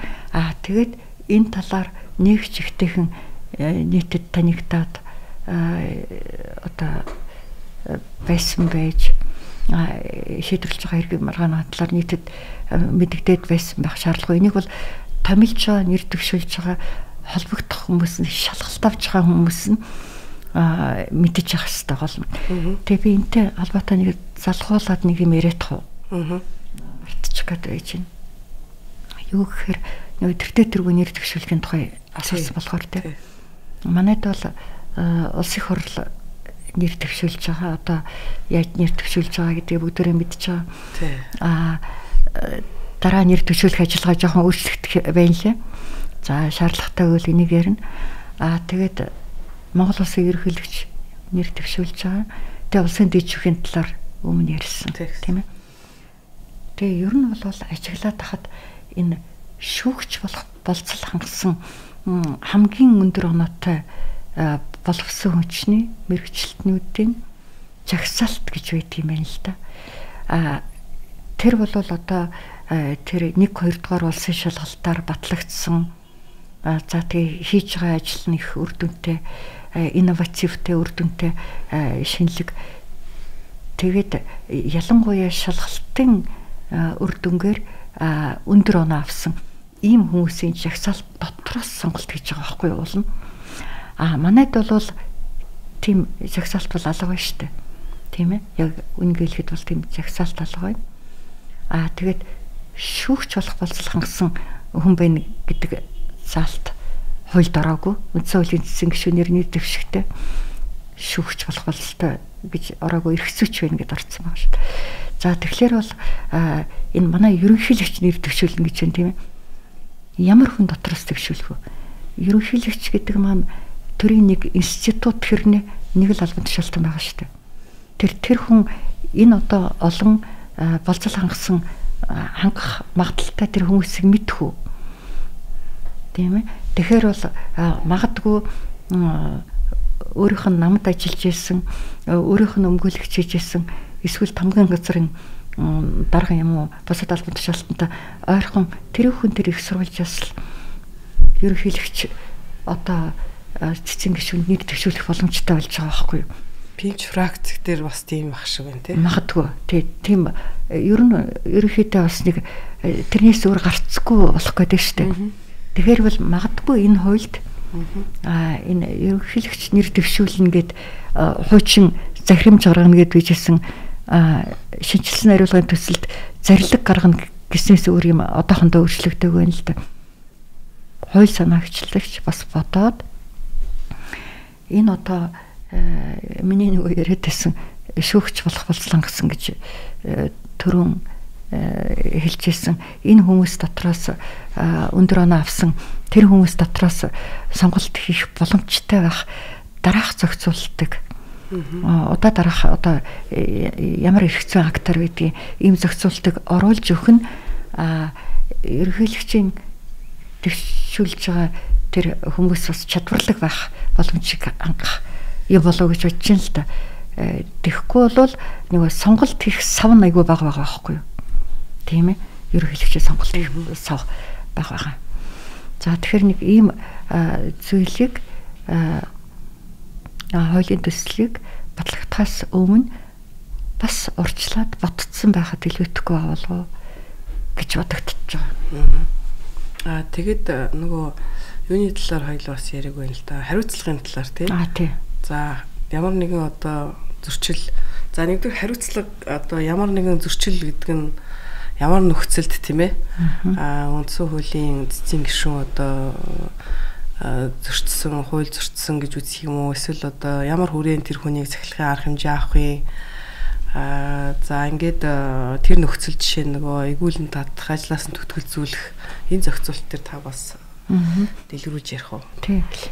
Миний хувьд бол одоо байсан байгаа хоёрыг л харьцуулах юм тийм ээ. Ягаад гэвэл энэ тал дээр би өөрөө ямар нэгэн шүлтүүр гаргаж ирэх боломжгүй байна.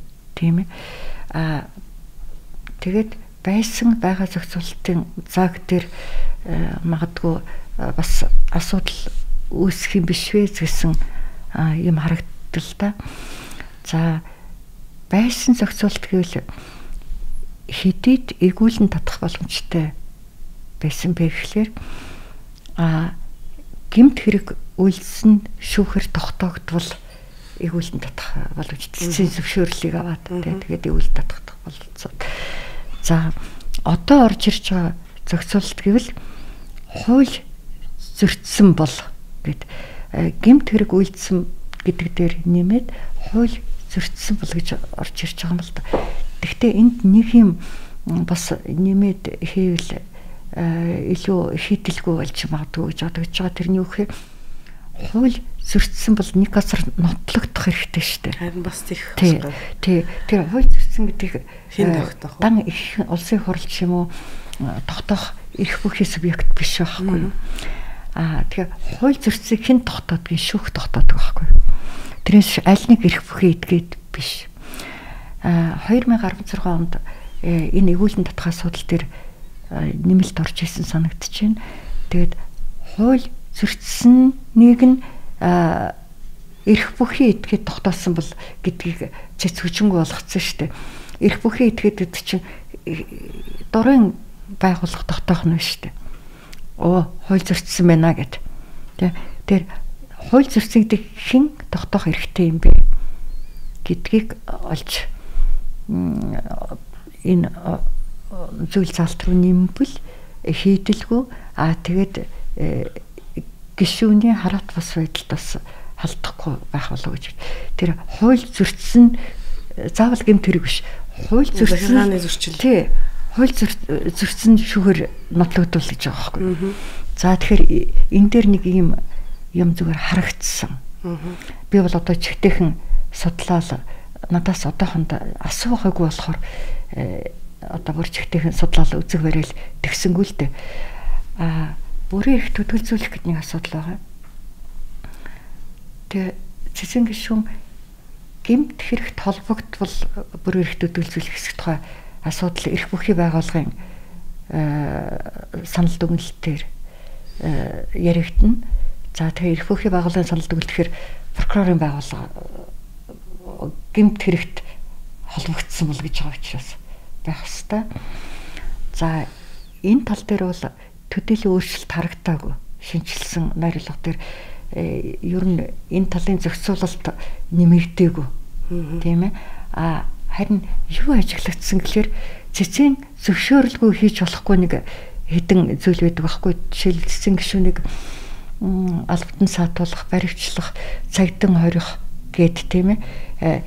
Энэ бүгдийг бол зүгээр л одоо цэцэн зөвшөөрлгүй хийж болохгүй гэд байжсэн нэг энэ шилжилсэн найруулга болохоор бүрэн эрхийг төдөлзүүлэхгүйгээр болохгүй.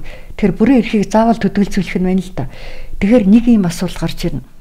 Энэ одоо хийж болохгүй хэдэн жагсаалтан дотор жишээлбэл зөрчлийн тухай хууль одоо зөрчил тийм ээ зөрчлийн тухай хууль заасан хариуцлага бүрэн эрх төдөлзүүлэхгүйгээр хүлээх боломжгүй болж байгаа байхгүй. Жишээлбэл шөнө 22 цагаас хойш өглөөний 6 цаг хүртэл гэртээ төжигнөд. Бусдын амгалан тавин байдлыг алдагдуулаад танхаарлаа гэж бодоход энэ хүн чинь торгуул төлөх ёстой байгаа үстэй хууль заснаа даа. Тэрийг бүрэн эрх төдөлзүүлэхгүйгээр төлөх боломжгүй юм шиг харагдаж ивчиж байгаа байхгүй. Би ойлгомжтой ярьж байгаа эсэхийг мэдэхгүй байна. Гэхдээ ямар ч байсан ямар ч байсан бүрэн эрх төдөлзүүлэхгүйгээр хийж болохгүй гэдэг нь их зөөр боловч зарим тохиолдолд нь зөв энгийн одоо хэв журам зөрчөөд шүүхийн журмаар биш захиргааны журмаар хариуцлага хүлээхгүй юм шиг болчихж байгаа нь бас одоо наан энэ талаар бодож үзүүштэй асуудлын нэг байж магадгүй. Тийм ээ? Хариуцлагын тухай асуудал бол. За тэгээд бусад улсад бол яадаг юм гэхээр одоо хууль зөрчсөн бол үндсэн хуулийн шүүгчийн нэр төр тарчилсан үйлдэл үйлдсэн бол гэж би олон цэг тавья. Тэгээд шүүхийн хүчин төгөлдөр шийдвэрээр игүүлэн татнаа. Германд бол жишээлбэл намайг дандаа германыг штатад байгааг зөв ойлгоорой. Энэ эрх зүйн системтэй их ойрхон олон жил ажилласан учраас үндсэн хуулийн шүүх нь чөлөөлөх эрхийг ерөнхийлөгчд болгож байгаа байхгүй. Тийм ээ. Манайд бол ингээд одоо цэцэн зөвшөөрөлтэйгээр улсын хурлыг үл татахаар ингэж байж байгаа. За цэцэн гишүүнийг томилох асуудал төр манад бас их одоо бэрхшээл үүсдэг нөгөө хугацаанд томилохгүй бүрэн эрхийн хугацаанд дууссан байхад ингээд шинэ гишүүдийг томилохгүй ийм практик бол нэлээд гараад байна л да. Тэгээ энэ хэр засагдсан юм бол яг зүгээр бүрэн эрхийн хугацаа дуусгаас тодорхой хугацааны өмнө би хэрвээ андуураг бол арай 2 сар гээгүй байгаа тийм ээ. Энэ талаар нэр дэвшүүлэх байгууллагад мэдэгдээд ингээ явчихж байгаа болохоор би бас гайгүй болоо гэж бодож байна. Өөрөөр хэлэх юм бол нэр дэвшүүлэх байгууллага хуулиар өөрөг хүлээчихэж байгаа байхгүй юу? Тийм ээ. Нэр дэвшүүлэх байгууллага бүрэн эрхийн хугацаа дууссан тохиолдолд шинээр хүний нэрийг дэвшүүлэх эрхтэй байсан боловч хуулиар өөргөжээг байсан.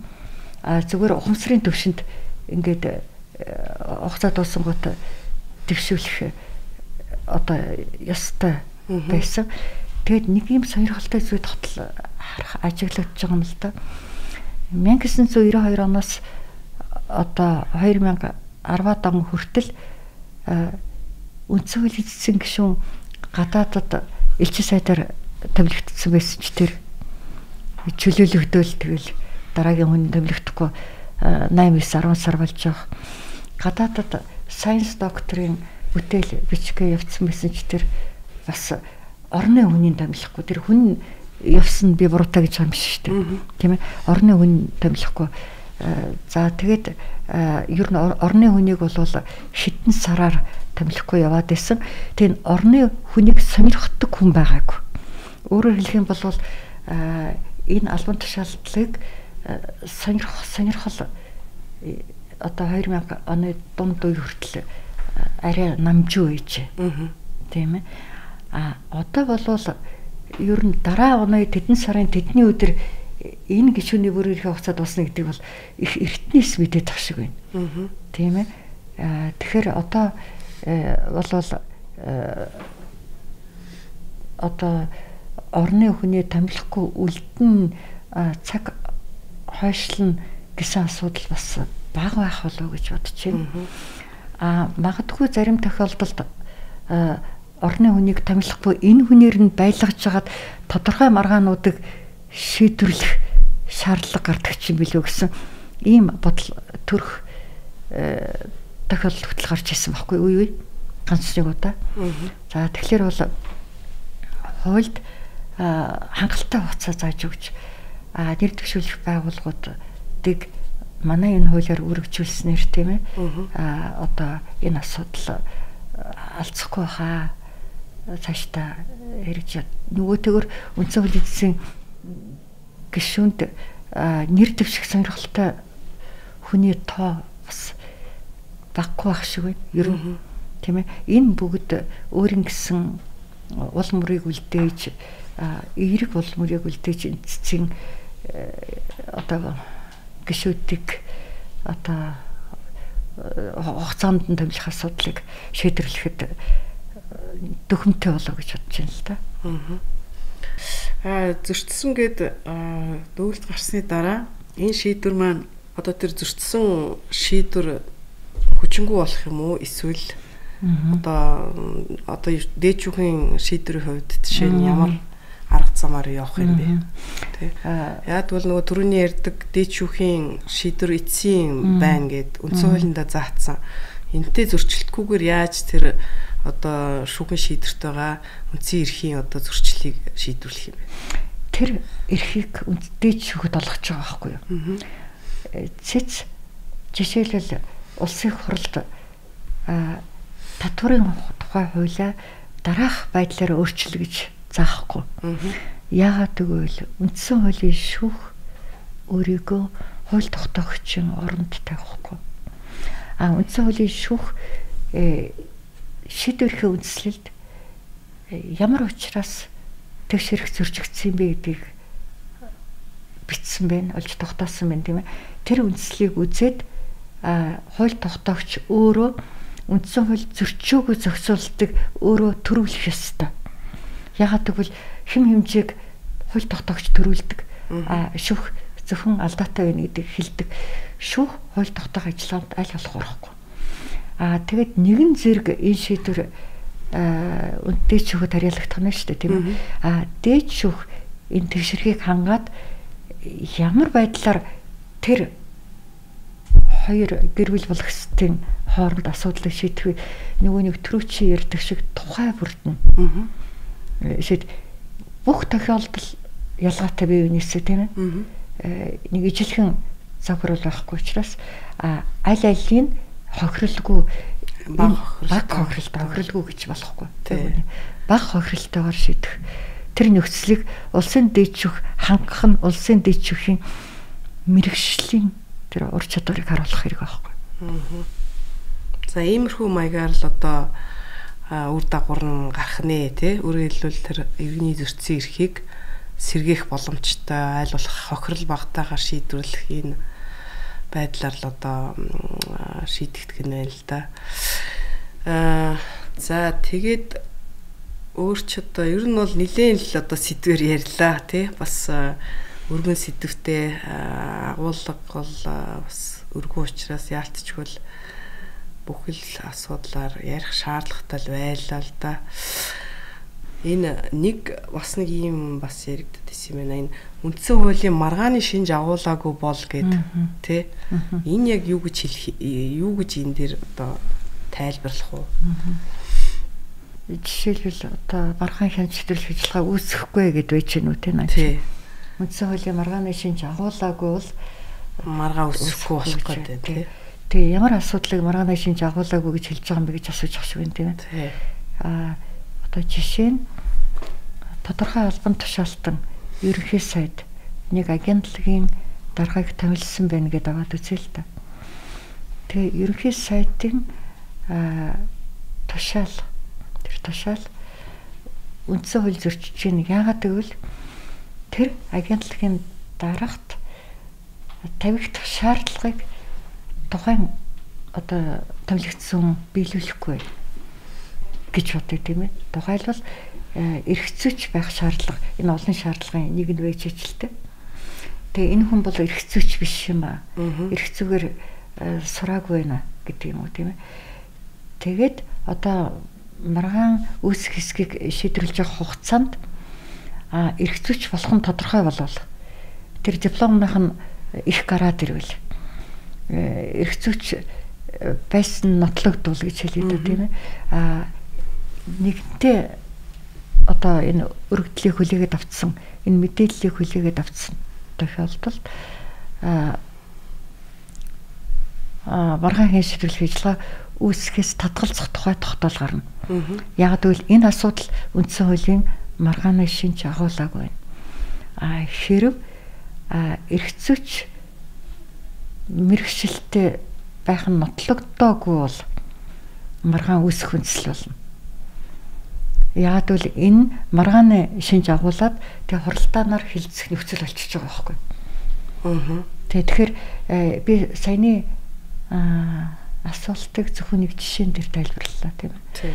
Тэгээ маргааны шинж агуулаагүй гэдэг нь нотлох баримт цуглуулах явцад тодорхой болоод ирэх тохиолдолд үндсэн хууль зөрчөөгүй гэх нь тодорхой болоод ирэх тохиолдолд маргааны шинж агуулаагүй байх тэр нөхцөл бүрддэг. За бас нэг товчхон хариулт авчих юм юу гэхээр нийтийн эрх ашигын үүднээс одоо мэдээлэл гаргахыг хязгаарлах энэ асуудал дээр та бас товч тайлбар хэлэх үү? За ер нь бол альва шүүхэд мэдээлэл гаргах явдал зөв биш ээ гэдгийг Венецийн комисс за мөн одоо үндсэн хуулийн шүүх нь олон жил доктортой ажиллаж байгаа улс орнуудын үндсэн хуулийн шүүхэд үздэг. Тэгээд энэ мэдээлэл гаргах буюу акция популярис гэж латинаар яриад байгаа. Иргэн өөрийнх нь эрх зөрчигдөг байхад өөрт нь хамааралгүй асуудлаар аль нэг магадгүй өөр хүний эрх зөрчигдсөн эсвэл ерөөсөө үндсэн хуулийн зүйл заалт тодорхой нэг хуулиар зөрчигдлөө ч гэдэг юм уу. Ийм үндслээр хандхыг мэдээлэл гаргах гэдэг юм л да. Тэгээ энийг яагаад буруу гэж үздэг вэ гэхээр энэ нь яванда одоо тухайн шүүхийг тухайлбал үндсэн хуулийн цэцэг улс төрчүүлэх арга механизм болох гэдэг. Яагаад гэвэл жишээлбэл одоо тодорхой хүчин олон байх үед хэсэг хүн байнга мэдээлэл гаргадаг. Өөр хүчин олонх болоод ирэхээр улсын хурлд бас нэг өөр хэсэг хүн байнга мэдээлэл гаргадаг. Тэгээд одоо ийм байдлаар одоо олонхын гарч байгаа шийдвэрийг эсэргүүцээд эсрэг тал нь эсэргүүцээд яваад тэгээ улс төрийн асуудал болгоод ингээд явах тохиолдол бол байдаг. Мэдээж үндсэн хуулийн цэц үүссэн анхны он жилүүдэд энэ мэдээлэл гарах явдал бол бас өөрийн гэсэн эерэг нөлөөтэй байсан. Тэр нь юу гэхээр одоо мэрэгжлийн хүмүүс хууль тогтоомжийг мэрэгжлийн нүдээр хараад шүүлтээр оруулаад үндсэн хууль зөрчсөн гэж хараад тэрийг нь шалгуулахаар одоо үндсэн хуулийн цэцэд өгөөд тэгээд тухайн хуулийг алдааг нь засах ийм тохиолдлууд бол гарч ирсэн. Тэгээ энэ бол одоо их бага